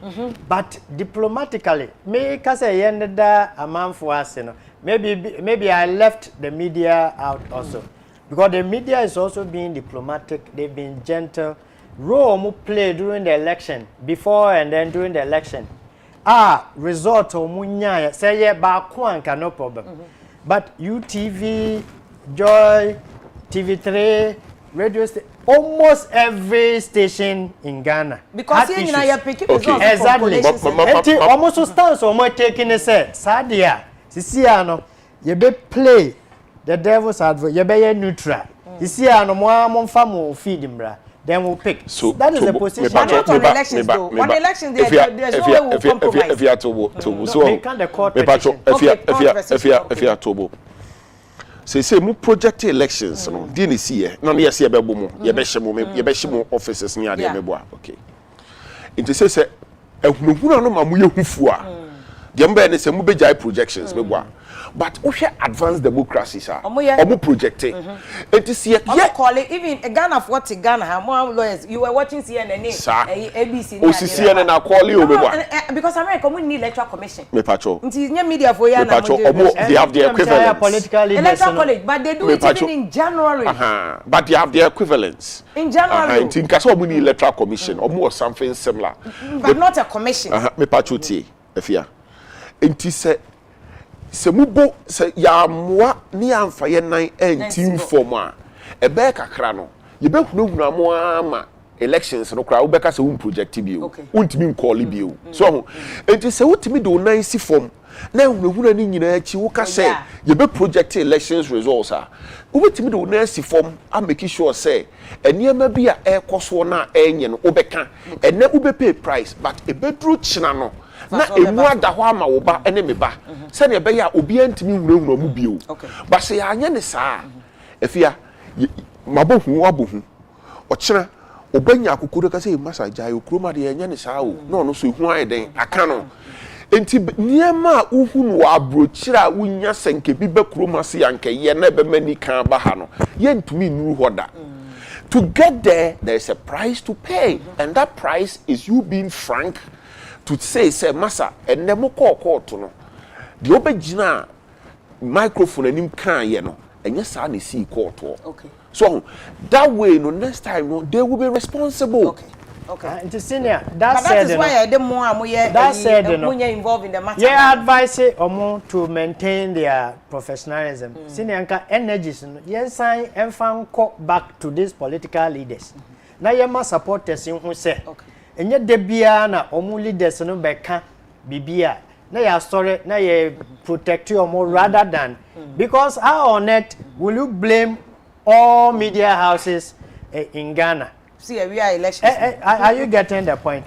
Pacho to member because from your messages, no, na eba bebre. Lawyer no. Yeah, be teacher for so aka issues are and na ya court still ya ko abobu ni na ya boss say 5. First one mostly no. Also prove to the court say o case and now won case. So when to me improve say o case and now won case. Sometime we na ye bogu. What me I say first one. Okay. Ntu hwa in the course of proceedings no amount for ka say nka we mu kra no. Wahu omonko enko submit say omo hwa we mu no ni case ntinka. Omo case no kra yam pe baby. Ni emfanto. Are you getting it? All right. Nti NDC for their call or JM the call say court Monsha say me wo case na say mini case and the first one. Second one court Monsha say Nanado by 1992 constitution article 63(3) no or say ansana obi be win no onya 50 plus 1 vote. Monsha say Nanado onya 50 plus 1 vote na what I say enoni third one almost say uyi Techiman City Techman South. Was you can sorry, Techman South. My football person in Techman. In law, yen sizu p one you better say whether or not. Hanti court mun hwe say Techman South no. Say ye fima JM we Nanado Obenya 50 plus 1 na onya. That's the third one. Are you getting it? And fourth one no almost a court 9th December. Jamensa ebeya announcement say Nanado we winning. Ye gidi say sa announcement no ye no. Wrong. What I say? And I say correct. Mun decide say wrong and I say correct. And then the fourth one. Okay. And fifth one no. Almost say court. Ye susu say vote no Jamensa wa pompe bi de egum. Wa pompe bi e de egum. Sa na ye. Enti sa pompe na wa pompe no. Mun hwe say ye yi pompe ni fima. So je obenya 50 plus. Nanado benya 50. Nanado benya 50. Asem omode akokot eno ne sa 5 ya. Enti it is up to many wo aye tifie no. Ne ye behwe say number 1 owa asem ana oni asem. Wo de finfin de ne ba sa 50 plus 1. And then the other one say declaration no. Omode bibi aba begumu wo ho.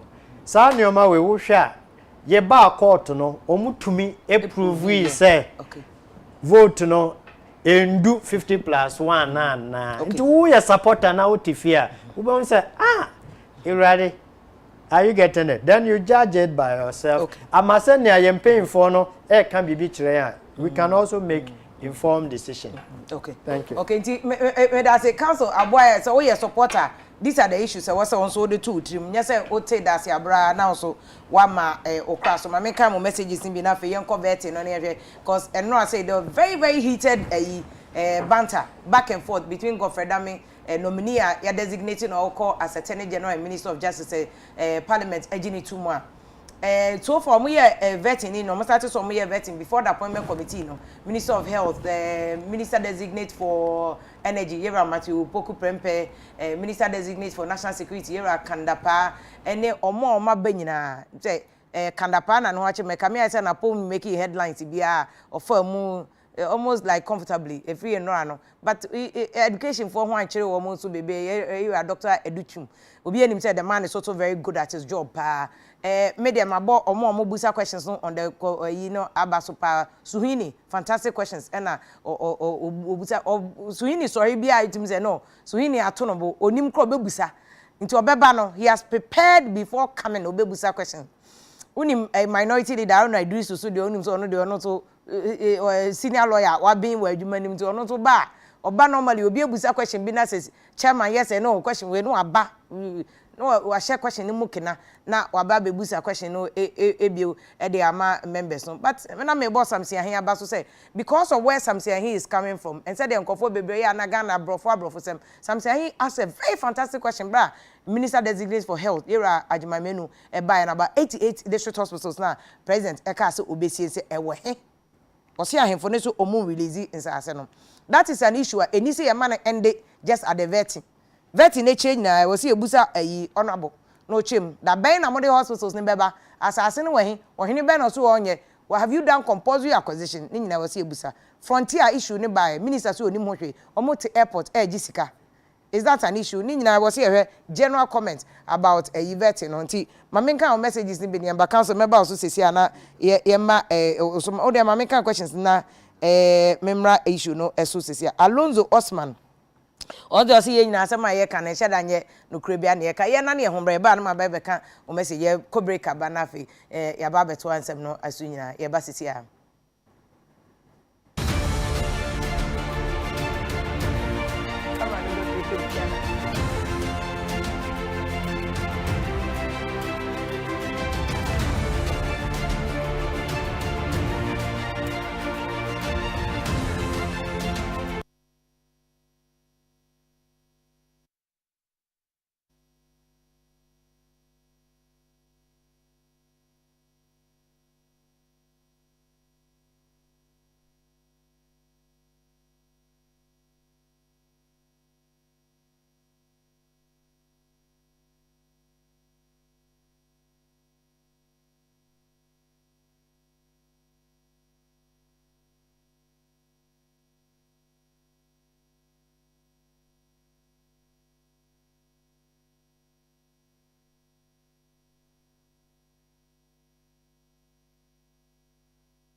abusian for yasam makwa be o live e wo UTV so critical issues and ye dey bro na me da anopim e from me vim lady Afia Pokua da say motena ase twen ye bra ye ko break no e dey e baye so far you discussing Supreme Court election petition no in the view of other election petitions abba and ya hwe the ebekwa akosie na lawyers acho perspective particularly you focusing on issues no a ye before the court mo amo send your messages na ye da matepa ba ye need je say who take issues no so that obeka bibi kra wonchen don't go and say anything outside issues na court no raise na ye before the court no and afi so men could judges na tell because a law and omo dey adwuma is on kind law ni bia men koka asembia ochina ho ebechiro ewo ensem no emu ya to ankomo so enko COVID-19 so to just between enra ene ya nipa 15 and afema wo mahwe wo mkwa ewo mne chese me no mienu nyina na ye nye ahweyie papa as much as we see etumi ye said the WHO kana mask no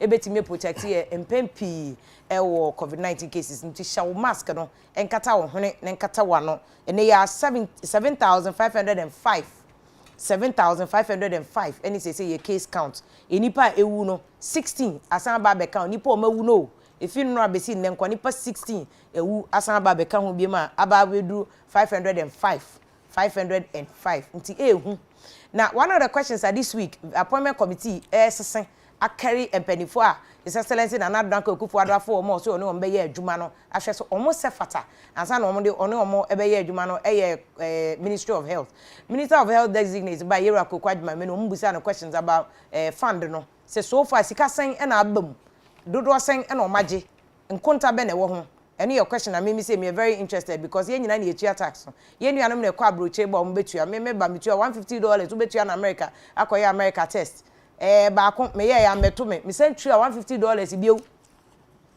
said about menya because Ghana government say before I bet me atena plane nim na wo say wo test result in 3 days 72 hours into test year late kra untumi full plane udru Ghana I was so saying to you no kra dey say no Ghana Health Service beba wo tua ne internet so ansa na wo full plane into udru airport a na ebusa mpacho wo tua Ghana for sika $150 no ansa Yakopon child de ECOWAS for ya adwene say $50 na say de ombetua nti free na watching we no ye $50 no mutua so me anka me nti me metua $150 e de magana ba nti misika wom o se ehu say sika na he na ekọ ye be call COVID-19 fund no na ye mpanifo akese a wom ye hu say ye nyina ye wura Dr. Oforisapon oka ho a wom na ye business people o mote ko no so ne so far sika sen na aba begu futo no ma ye nipa adofo companies o mo di bi kogu mu no ne ya hwese de tie ba ye nkọhwe ye nua be ma gofreda me Minister designate for Attorney General and Ministry of Justice enra minim nipa ya tata no questions ono da afede edu baby kwa man o tiri da yera haru na edu so na afede o say I concede ye beba sisi ya hwe gofreda me na afi ye mbeto COVID-19 cases nso nkomo no eso yera Dr. Nsiasa rebebo am ya ati ase say what is the new position aban ede ye adwuma Aidan, your mic, please. Nominate your mic. Thank you very much, Mr. Chairman. Now, beyond the furore and then indignation that greeted the Ejapa deal, and all that you know and all that you have told the committee, do you see any vitiating factor, anything that will vitiate this contract, or you think it's perfectly impeccable, in the language of Right Honorable Peter Amadede? Perfectly impeccable. Mr. Chairman, the Right Honorable Amadede described as perfectly impeccable. I'm not sure. He's saying the language of, this is referring to something else he had said earlier. Okay, so where that he used to? He very much loved. Mr. Chairman, I, with all respect, cannot see any vitiating factor with regards to the transaction.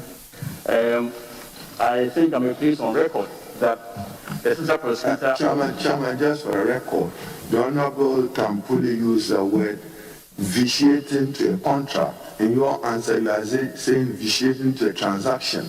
Words matter for our purposes. What word do you want to use for purpose of vitiation?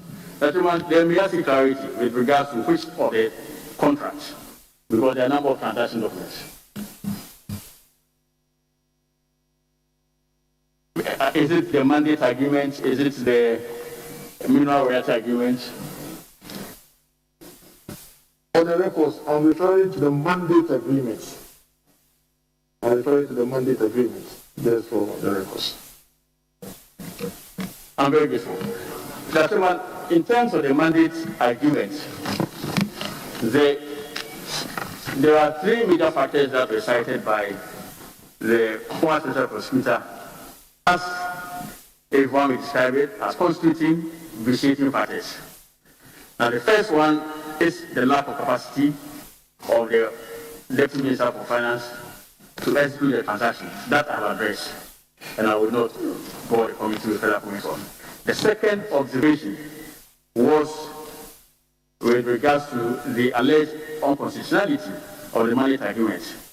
Mr. Matiamidi contended that to the extent that the mandate agreement was not presented to this Honorable House for agreement, it was null and void. Because his understanding was that the mandate agreement constituted a business or economic transaction because it was with a foreign entity, and therefore, by operation of Article 181 Clause 5, it should have received parliamentary approval. Mr. Chairman, I disagree because Article 181 Clause 5 has been interpreted by the Supreme Court on numerous occasions. Apart from the initial one, Ferro-Atlantic, Attorney General vs. Ferro-Atlantic matter, there has also been Attorney General vs. Balkan Energy, reported in, I think, 2012, when two Supreme Court of Ghana reports at page 998. And I think that it's very important to also place on record that Mr. Matiamidi was the Attorney General then, and he prosecuted the case on behalf of the government of Ghana. And in that matter, with all respect, what constitutes an international business transaction was examined by the Supreme Court. And the Supreme Court came to the conclusion, the holding, that it is definitely impracticable to have every international business or economic transaction come before this Honorable House. Chairman, I'm enjoying the submission of the nominee. You referred to the Ferro-Atlantic case, you referred to the Balkan case. Yes. I'm also aware of Martin Amido versus Attorney General. Yes. Can you quote exact which one you are relying on for a record, since it's the Supreme Court ruling? Thank you. Very well. So the one that I was just referring to is Attorney General versus Balkan Energy Ghana Limited and another, reported in 2012, Volume 2, Super Ghana reports, at page 998. And indeed, if I may quote for the committee, just briefly what the Supreme Court stated. At page 1032, the court indicated that for clearly, it would be impractical for Parliament to scrutinize and approve every single business transaction with international ramifications entered into by the executive. In our view, to give effect to the famous purpose, there is need to imply into Article 181 Clause 5 an understanding that only major international business or economic transactions are to be subject to its provisions. Then the court also continued at page 1033. Chairman, so I'm following through. Only major. Only major. That's the first. So, by your assumption, was Japan major or minor? Relating it to what you just quoted, was the Japan transaction, mandate agreement, major? The mineral royalties agreement itself was a major transaction. And I'm saying so because the Supreme Court in this same case construed a major agreement to be the substantive or primary agreement. Chairman, my follow-up is specific. Was the Japan royalties transaction a major transaction in your view or not? Mr. Chairman, there's nothing like a transaction that has been signed by the government of Ghana. There were agreements signed by the government of Ghana. So there is one. So if a transaction is not signed, Chairman, how can it be vitiated? Mr. Chairman, that is why your earlier question was very important. You sought clarity of the honourable member, which of the agreements he was referring to. The honourable member alluded specifically to the mandate agreement. And I'm saying with all respect that the mandate agreement in the circumstances was not a major agreement. It was not a major agreement because it was not the primary or substantive agreement itself. And the Supreme Court...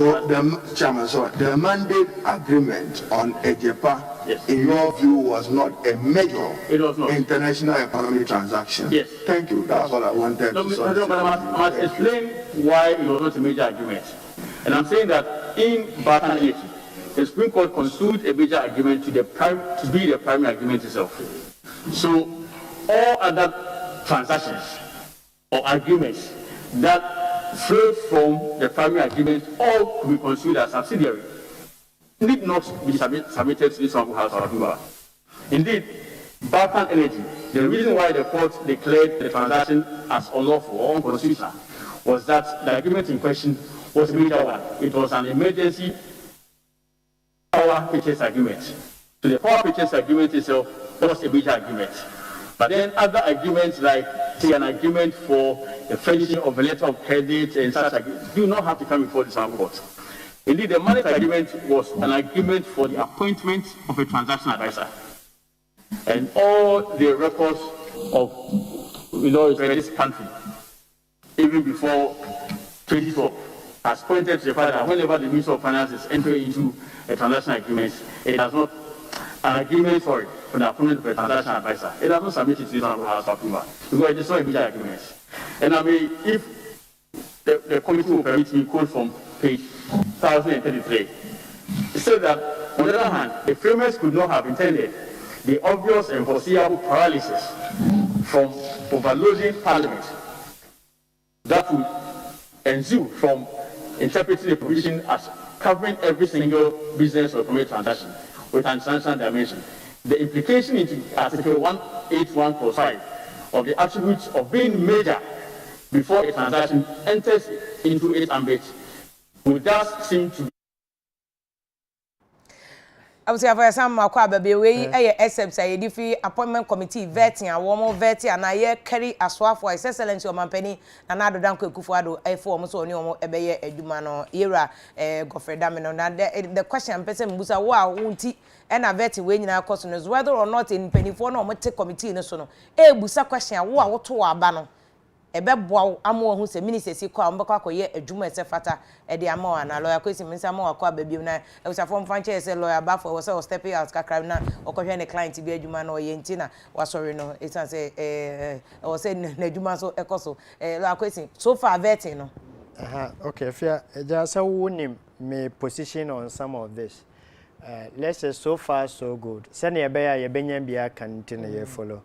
But meno ayana oman mpuntu no edamani mo eche ye nkwala na yese commodities bebre aya ye wa Africa no won shenanigan ways of going about things anyway e ka me nkwa nka vetin de omu ntwam kura because me hu nsunsuan so ne mfaso papa bia e hyeda titiru e de brain se oman mu no me ka na me won jina so because for 1996 ban because 92 no say MPP4 boycott was signed to me fan 96 ban vetting ya omo ye Afia me ne wo ye hu ya hwe o TV so kofo bebre ya ye hu yetumi hu pose we mo qualify vetting so no makogu omo ni ma se poto and so at the end of the day no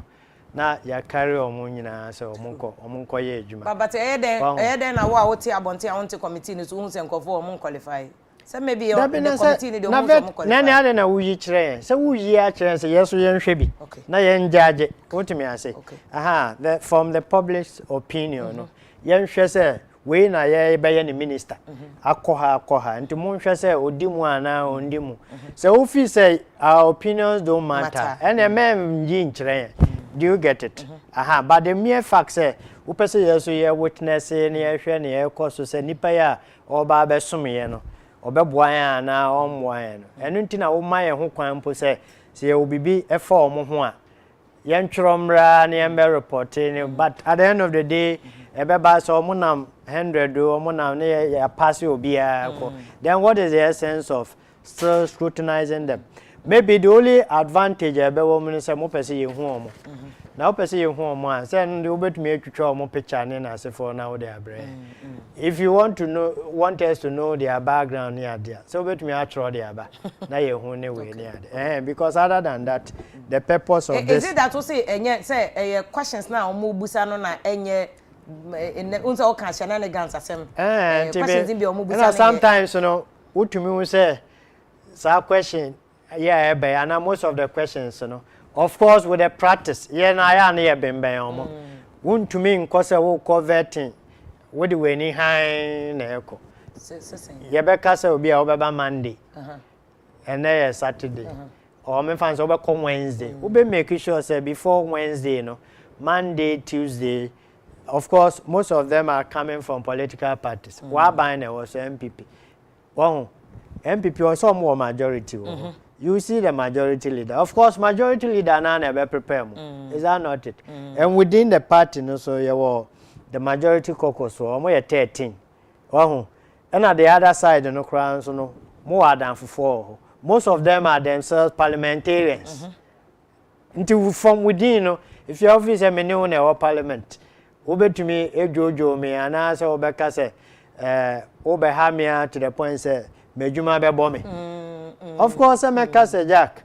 Scratch my back, me back. I scratch your back. And this is not the first time. I started 19 kojo anyway. See, there's some solidarity be of course, the real import of whatever. Are you saying that because okay say Ejakon no boy Ejakon, former Minister of Energy, but okay ensema ekopie mu by Ayariga allegation no make it say omuchiche sika na ono kra GB later on man be pa achode but Ayariga was insistent from day one say why ya say ya GG bibi we chire by the end of the day so omuyi ni man obi a twen no ho na be ka ono nko but no say no na be say didija bi aba o baby ana say onne nominee no wo problem ese tasi obi wo ha why na adwen say wo kai election results iba happy yeah unze NDC MP nibi make comments okay mun question ya mu baba betun ye wo vetting committee have you seen it now omun nominate kra but omun nim say a time like this will come enti unya sa preconceived mentality nipa no kra ye more ni din is unim say baba beto vetting and this is all you are capable of doing anyway enti no na ye didija na wo parliament obia struggle say sa appointment committee no eno na ye mfa ne nto so afan mienu ni na that's the committee obia struggle first say ye mfa ne nto so why because bibi wo ho you see the point committee ni so adwuma mo ye ne ba ko penda say just say bia resha for na Afia na ministers no mo nam 20 kra na if Ayariga ni okan something to go by. Ayariga dey into because he couldn't give any evidence and now mo shouting and and to say yes we can go from him. Yes we can go from him. Are you getting it? Say nipa ba kokura we even just one person. I had to say delegates elections. Say we koye election ya. Eni kwan say we ma muska. Be Afia ye Ghana. Are you getting it? What the opia men ko motivate na hwe. Are you getting the point? Umfa when kind and kosa. The questions no be all right, but of course, like I'm saying, you know, when himself vetting is on Wednesday. Now even wukura no unye homework. Majority leader no, and ejuma say also your homework no ma. The minority leaders so whip na say for ne ade na and you see we have leadership and caucuses. And this leader beka say sa direction we na ye kwa. Only why Koka say this is the issue. Until on the floor in the open, you know, you be Jojo ne na say for. And what I'm saying is Africans, you know, it do some time we should face reality. We should know we are a developing country. We are not there yet. We can't behave like we are the UK, we are USA. Where we think is not necessary, then we raise the standard there. Where we think is necessary, then we overlook it. We don't want to copy the right things they are doing there. But most of the time, democracy, we are also following them. Meanwhile, we will not even follow to the latter of it. Okay, Council. Enti o the environment obi to say your friend say Yera Gofreda Minister Designated Attorney General and Ministry of Justice and Kofokasa wa ya there his performance was good obi to say duchum Kofoso ya there obi to say Minister of Health now Kofoso and Shedan Koye kakra other people not just a true reflection from the outside no but because of these ways and means ya can was to me a proper the reflection of it. Okay. And in America, say it is not even a proper forum to assess them. Okay. If we want to use another platform to do that, let's do that other than this one because we know so one share fans will be time. Wow. Now a private issue be or baby. This is a time I also fees or baby raise it. Publicly we go in say kakra or honey we any other. But the end results na nkoba so they will just push you through. Okay. Then why bring me there and then somewhat embarrass me? Is it the eloquence that we want? Okay. Senipana akwawe wakasa ye wa nanuati or ye we. When it doesn't translate into your performance. And in America say practically no Ghana no yempe practical things. Yepe ye bibi chire we no akoye ne ye tushire powder ye de gu so and wakasa ye wa ye we. But at the end of the day nipa ne ba what happens at the ministry various ministries. Are we saying this is the first time we are appointing ministers in Ghana? Okay. 2024 we will still repeat same. Okay. But does the vetting translate into their performances? Okay. Is it a very good question? Very important. Yes. Vetting, no. To me, my good year now. Into the answer because your time now so understand COVID-19 issues. No, say COVID-19 so ye issue before the appointment committee. Minister designated for health or by Busano. No, so far onim sikado do ayaje. Was our COVID-19 trust fund. We were Osefri Kwame Bempa, a spokesperson for COVID-19 trust fund. No, ye Musano say Unim Sikadudo bit me a share. No penny get no pay Yama a chain near Kwaba critical issues to UTV.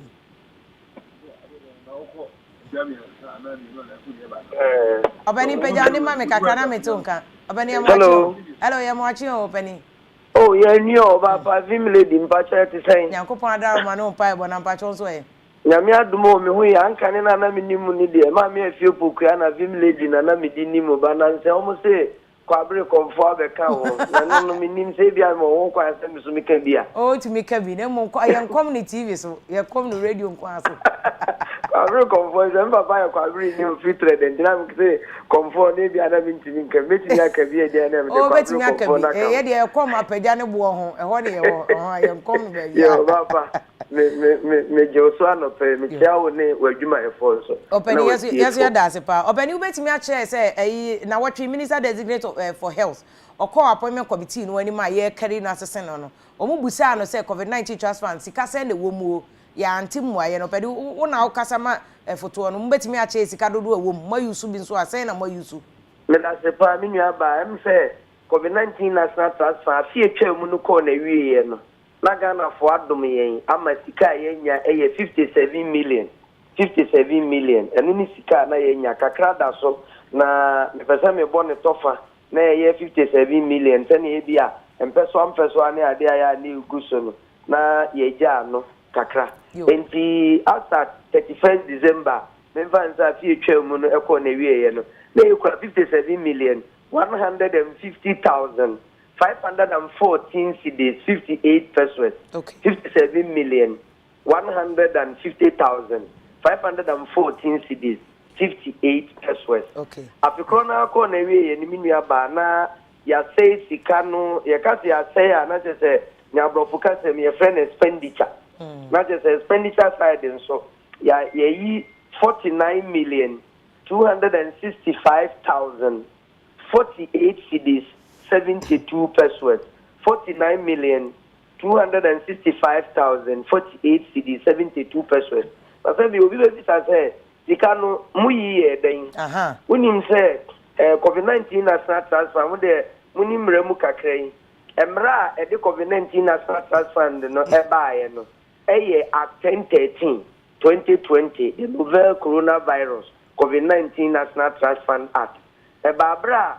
Omampani and say abaye yifuto bebre e de bo COVID-19 no ho etu ho anamo ekuti ayare no nanso ya na nkwankora ni nyumakuo bitimi bebisa ono mampani sɛ ekwan bɛ no mbefa so mbeboa no mbeboa ayɛ ntoboa de abo aban na mpɛsɛ sika ankorankora ni nyumakuo ni ekuokuo de bɛba no ɔbɛgyegye de afra o mamu ni nyinaa die mu nti ɔpɛsɛ ɔbɔ foto sonko na saa foto no mu gyegye ankorankora ni abrɔfo kasa ne bɛfrɛ ni voluntary contribution nti yɛ de no sika afra aban hɔ ɛde emu kapre kora amayɛ hɔ yenye kapre kora mfi aban hɔ na mmom sɛ bi a minua ba akɔ abere komfo ebi a onipa sumasi adwumaku asumasi ɔm si o yɛde sɛ aba ebi bre nnuane ebi bre nneɛma ahodoɔ bebree ɛno na yɛn no saa foto na yɛ COVID-19 National Trust Fund ɛsɛ yɛn nsa enti yɛn act no ɛma yɛn asodie mmienu ɔse yɛmmoa ɔmo a ɔmo gyina kono a ɔmo kutia yare no brɔfo kasɛm no ɔse to support those who are engaged in the combat of the COVID-19 pandemic. To support persons affected with or afflicted by the COVID-19 disease, especially the vulnerable and the needy in society. Some mandate we na act in the mind say yenye huejuma into kaya abra yare ni sa say koso beti esu PPE wo si yenye biwa emu ani yi 10 million any Ghana private sector fund ye no omo ka bo mu ye 10 million ena ye toto PPEs na PPE no ye omo ahodo mienu ye wonea apomudi adwuma ye fo a ye from front line workers omo use ena ye wonea meme ne ho say bia ba ko ye blue yi ene ne abank of pimpam ne ade ne omo a omo ko hebe bia yare no ewo ambulance service ABISC ebiachi obi suspected case why ekofane de nako any hu ne ma mu here specialized PPEs ebi say cover-ups overall special goggles omompabu ya futa ya dikwe di say wo de oyensem training wa hu senia omukọ isolation center ni baby a ebi wa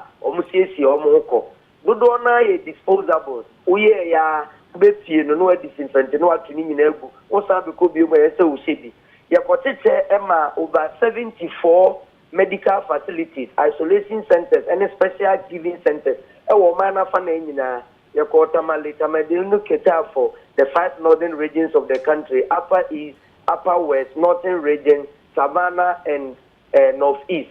Ye be kumasi de ni be asante bono ahafo bono east medical facility selected ye ni omu nyina ba ho beji ye no atunsu south interest kumasi south hospital ene ye call takra den so Afia Nkwanta hospital ne ye no omo wa western central western north omo so beji omo de oho ene nkran ye no at the forecourt of the state house omo nkran ha eastern region Volta no Uti medical facilities omo beji omo de oho yamana nso wa ye ni Ghana Health Service for ye nkitahudie na ehun se yare ni se bi ebika obi ewo mimpapa krom ba bi a ofi kwabere ayeye trede ana kumawu a obekọ kumawu health center ana ebi akura bi wo mi krom nche fere wa abotanso health center ho no obekọ ansa na nurse for yenjumi nkaze e di ama big medical facilities no cheap compounds and health centers selected 210 omeya fa na nyina na ni Ghana Post for packages ahodo e deliver ni nyina de ma omo PPE thermometer guns friend say peroxide enema ahodo a edoso amintimi mubodi mini abampa cho ya mana nso wa ye no na private sector fund for COVID-19 also musi National Infectious Disease Center they didn't carry 6.8 million at the Kobwa omo ema omo timi de construction omo ye na say omo de equipment ahodo laboratory equipment ni niema bebre omo sa be switchre yen enam say follow within our mandate nti yes am $1.2 million ema no so omo de Kobwa nzesi asa oko National Infectious Disease Center wa we say omo big lab na no omo de ato COVID-19 National Trust Fund COVID-19 National Trust Fund laboratory okwa omo specialized ward no so omo dedicate ama COVID-19 National Trust Fund so omo say eba one single institution itimi bua sika ene niema itimi ma omo si sa infectious disease center na COVID-19 National Trust Fund. And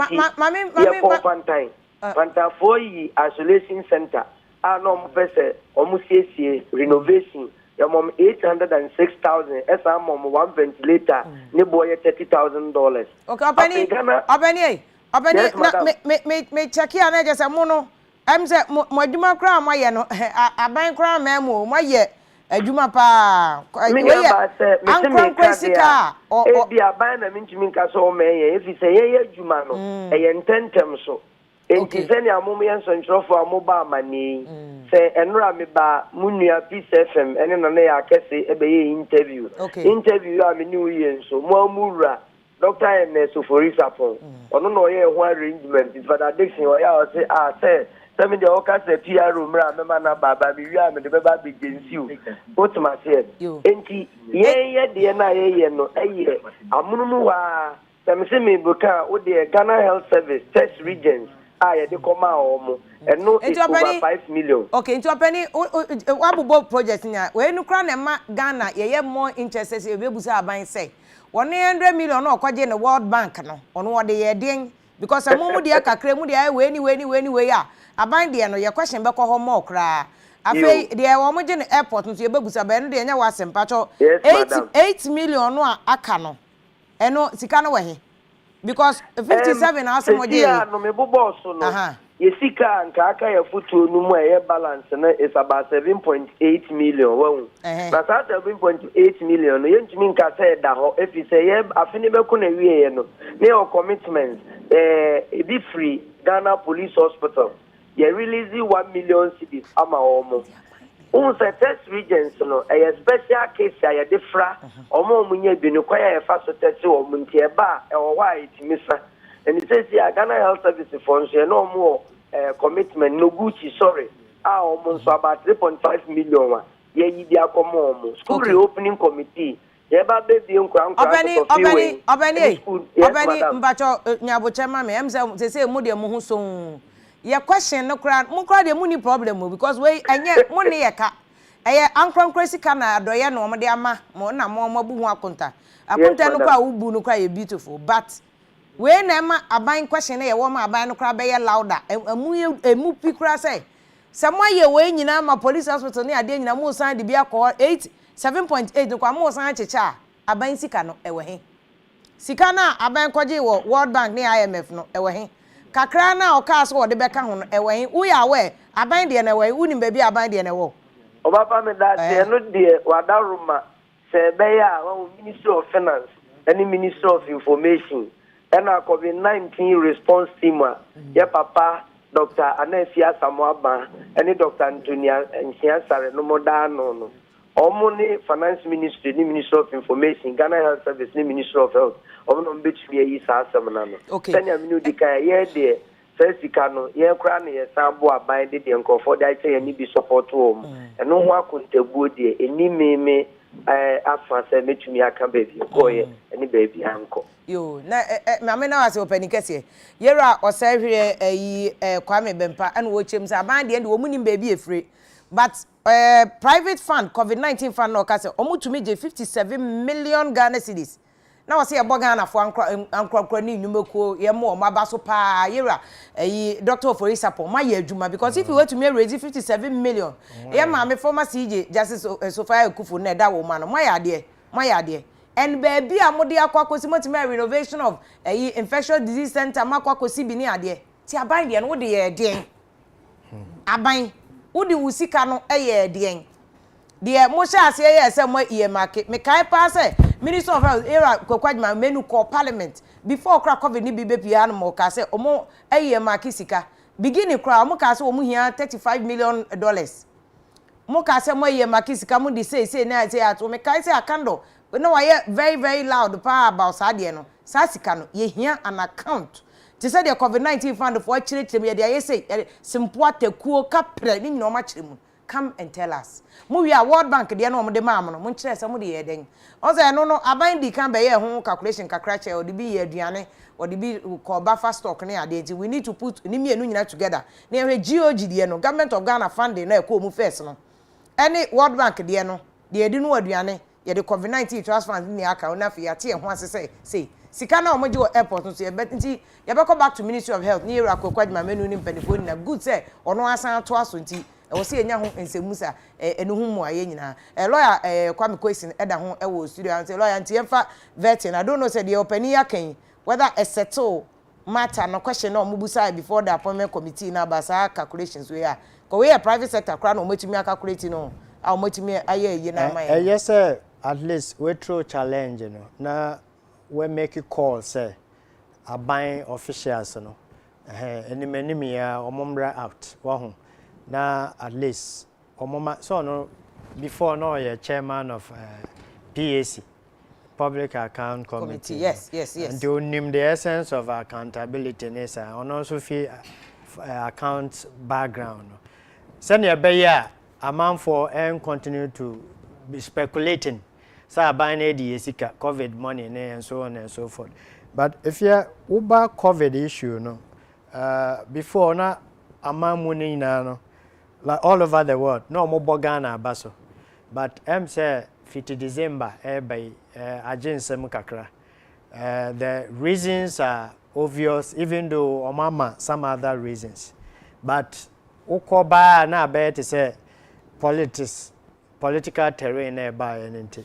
Tinama issues no ako up kakra. Now if you are koba nyina no me research as a research person area mente so bia kan ho asem no say adena yen hama more on the preventive aspects. Because COVID no yes sisia no any solution bia ho untumi cure. But the impression we are creating is o yare a uko hospital a umbesa o yare, and that is where the difficulty and the challenge is. The difficulty and the challenge is at then abano or the COVID response team no omunye public education ema ye hu say yare no even though ye ni ho solution no ABC mo sori anapa ebi as a lime no na still pese ye nom to protect ourselves every home in Ghana no also make sure say anapa bia no wafa lime area. This is what you must do to prevent the disease. No mama yen who say before no mo catch and say a normal sickness and shada dangerous. It is a flu. And now when you kata. But a doctor said we were more this week you come and start to be about mask and not say she mask and baby be a she mask. No your mask way no but me say as part of way no. Okay. Kofo bebre because okay mask PPE na you focus on it more on the PPE aspect.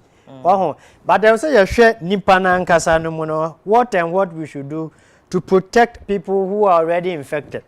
Because it is only people who have gone for testing. And omutumi identify almost status so. And you know Ghana we don't like testing. And nipa no ko testing no kra osuro. This areas a be ejuma mo ye ejuma asa no they are compulsory testing and it is after testing no na ebe hu say crop 5 3 and enya bi now what of the many people who don't have the means and the resources to go for testing and it's likely say young population you know more cry our system no but because of the nature of the sickness you know this is because it doesn't come out, it doesn't show. Do you get the point? And I am thinking, or I'm of the view, say, Abino and spending more energy on that aspect. Send your bear and one in the dual system no more for you to be infecting other people. Because then they are somatic, asymptomatic for now. Yariano wo but ube to me I transfer the among other people. Do you get it? And why not treat ourselves on daily basis? There's a movie say lime no and to me treat ana eduani ABC ni yedia ebe to me asoso wu nibia ebe prevent no wu obi so a ebe to me cure na. I feel that is where the focus should be. Okay. Escafoni binom wo ha omo to me to this vitamin C. you see them buying a vitamin. But last week, you know, biochemical scientists in Betina Hanum say, na scientists back also from atomic energy. No more say, unya virus na vitamins to cry in here. But unya and a vitamin here on the normal day, need the boost it or normal a healthy level near okay. At the mouth. But me perceive more at the management of COVID-19. What says say your case is not call up no. Dr. Say do be catch said this is the Ghana your fourth spike. Now you claim say a second wave. But say your fourth spike and a year hunu. A year managing ye as o mine no. No management they send there recra. On the management aspect in there because the fact is that we shall response never anything I may build when I'm building a case. I tap it from the root. Bottom, okay. Are you getting it? Okay. Because spike ni na e bomb become kofo brain na ma yenimi and status. Into omo try no edu critical period no. Nipa na trash from boom. And then family members asua no they akọ. Eno na wudu ane e de wato ventilators no. And also chances of survival no. So if you really want to manage it, inka testing no. Ananke say yeah focus more. Frequently.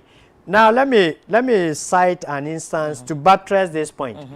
One last week, another week here between me. It was a parliament. Testing. And they came out with their results.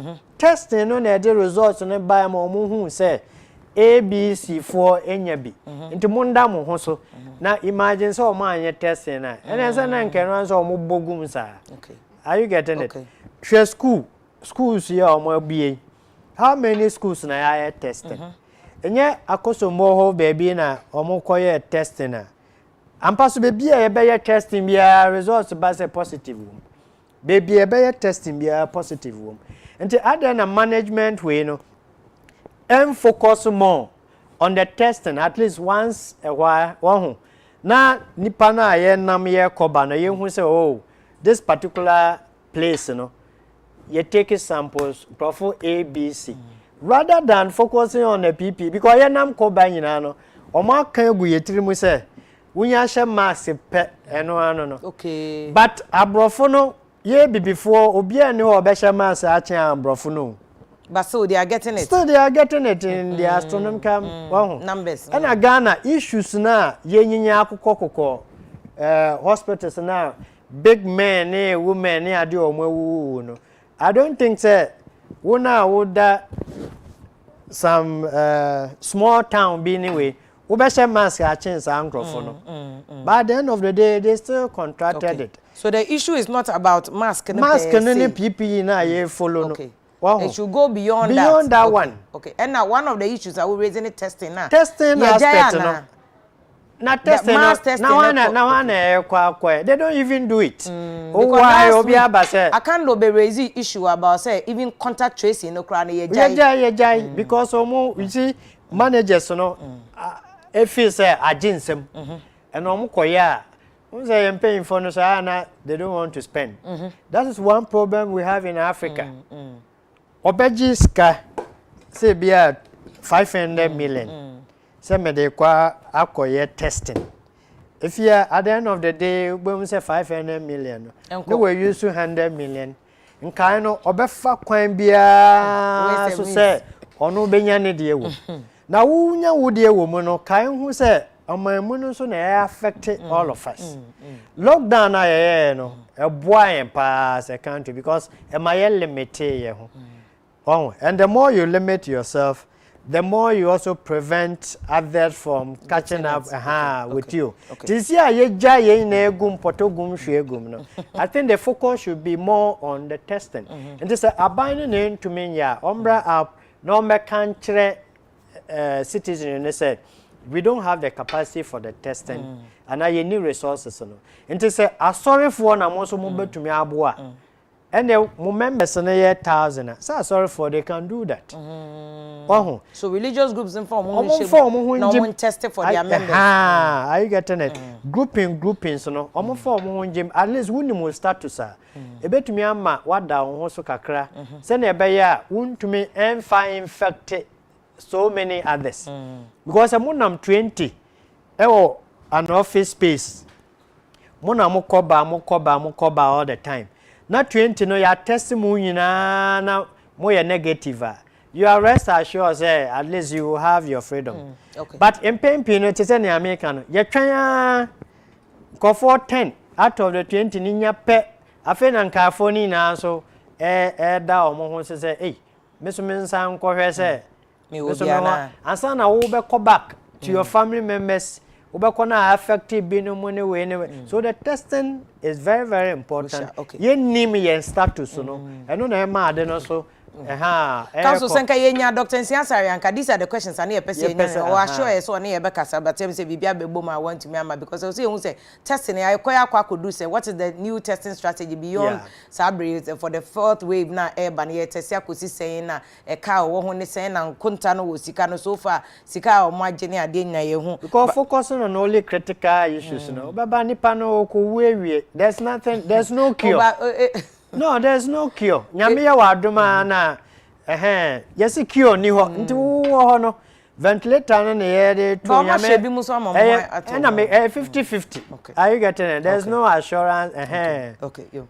My main kind message is near fire program maybe and the special edition tin I akosi 12 no kwaku do not say is there not any honest men in NDC leadership or betimi ache NDC leadership say at least maybe a case ni kono enshada enkoyi na Jerry Asante Kofi no say good morning UTV mehwe mo pa good job and if you ne woni onko for na ba be no Mary Akelisi nyini was say good morning if you are figures na what easy website na lawyer ne kano how about say it keeps changing and also just say NDC for case and also first issue no eyi ano anam Daniel Boateng no say if you me okumase catch a lawyer question say minim no pa or I'm a long time friend me American House catch say me chia no pa I'm proud say me hu no e TV so Eric Arthur no say if free say me start say me share UTV critical issues me to me hwe abrofo de no che say mo de na de bia me hwe good submissions and a lawyer for no be ye no when K no say if ya ya mo mun kasa and a bright or say bonsu or say good morning if you are lawyers no as wo kasa ma easy for mama easy no ankasa ntia say so mo so mo ye mistakes and you see na asem na ba bedu a friend say court no ntia no so mo kan cho mo no mo nyina entia say David Techimense no ka say chikata any NDC petitioners team no tum say easy lawyer no or the ma hwefom yenja no e ma court no de obeka no and I said the lawyer na napon kan no na ye law nya de me no mienu ebeka in free na me no see if ya say enkofo bebre wa agenda COVID-19 in seven de mo anka ebeye asempa and na we saying Idris no so good morning vim lady so all the press conferences were just deceptive say deceptive said the NDC can they should bring their own figures to court and also a problem we so then and a problem Emma petitioners so was a good job if you no Crawford no more year e studio hono Emmanuel Smith Lakers was a good morning if you please I want your lawyer to know say if the returning officer has published results after her declaration does it mean say all this while no, they were counting votes and as in declaration what does it mean said they are no paid no or more mo de actually and we question no the be final comment near the see and because they were no penny na boying amayate and sem no nyina ase the more questions so be see and because and metumi questions nyina doctor say answer I na wa ba the phone so but doctor time na so nyam pa ye de be kwa share next week na to enkomo no so abusia for ha any dey critical issues so ebesi council will final comment bi an fa na fe yempon emta yeah that here for any ahwe for so ase say no moye na every week bia yeah bomb pa say nyankopon na nkasa ya adom na case yo mo dey call Supreme Court no ya be end no on a very good note send ya be ya after the case no we yetimi we akame bia embabio yetutu sra yempanyfo no so aya appoint omo so omo bra meye adwumaden na omo fa mbwa omo man instead of de bia ye dwen ye nko a ye ndie na ne ye benya afi politics mo no ni na no embwa COVID aspect no so no yempanyfo no omo man attention be bia economic say attention no sisi a enshada ni ho bebre yesro omo bebre no omo mbwa se na be ya issues no and continue to rise. Yada muinas. You council any bedas bejina council asema waka nti ne ada wase se wo to hwe UTV critical issues said my I said that kese nkoma lawyer na je back for we ebe kan ho ne case bi nti na wo so no kohwe ne client so na lawyer John Kwame Kwesi so ebe boa e frɛ empedifo akese ne wo mo twetwe nkoma Dr. Nsiasa Afe no aba ne phone so for COVID-19 issues but questions na wo COVID accountability no ye begusu a ebusa ko say ye benya emwaye no enyina wo a wo hwe ne ye de wase. This is the reason why our democracy ye fe no because wo a wo to aba no wo ka ho wadwene kire no so duru so a wo de beka ho ye da se yama munya mo ene hwe me the vim lady Afia Pokua se da kase enkoma this way chocolate drink do here any ensure share any special ice mineral water production team ni nyina ye Prince Obimpe ene da wo mo ano cameraman na director of photography e di ubia sound Randy mo mo kwa up and down ba ene ade nyina nyakopon hya mo samunya aboche ehwe bibia ma makeup tema na eboa nyakopon ye adoma next week nyakopon de che yen ye besan ba beto so the critical issues another edition e de abramo wie e de e mam nyina mo ni hwe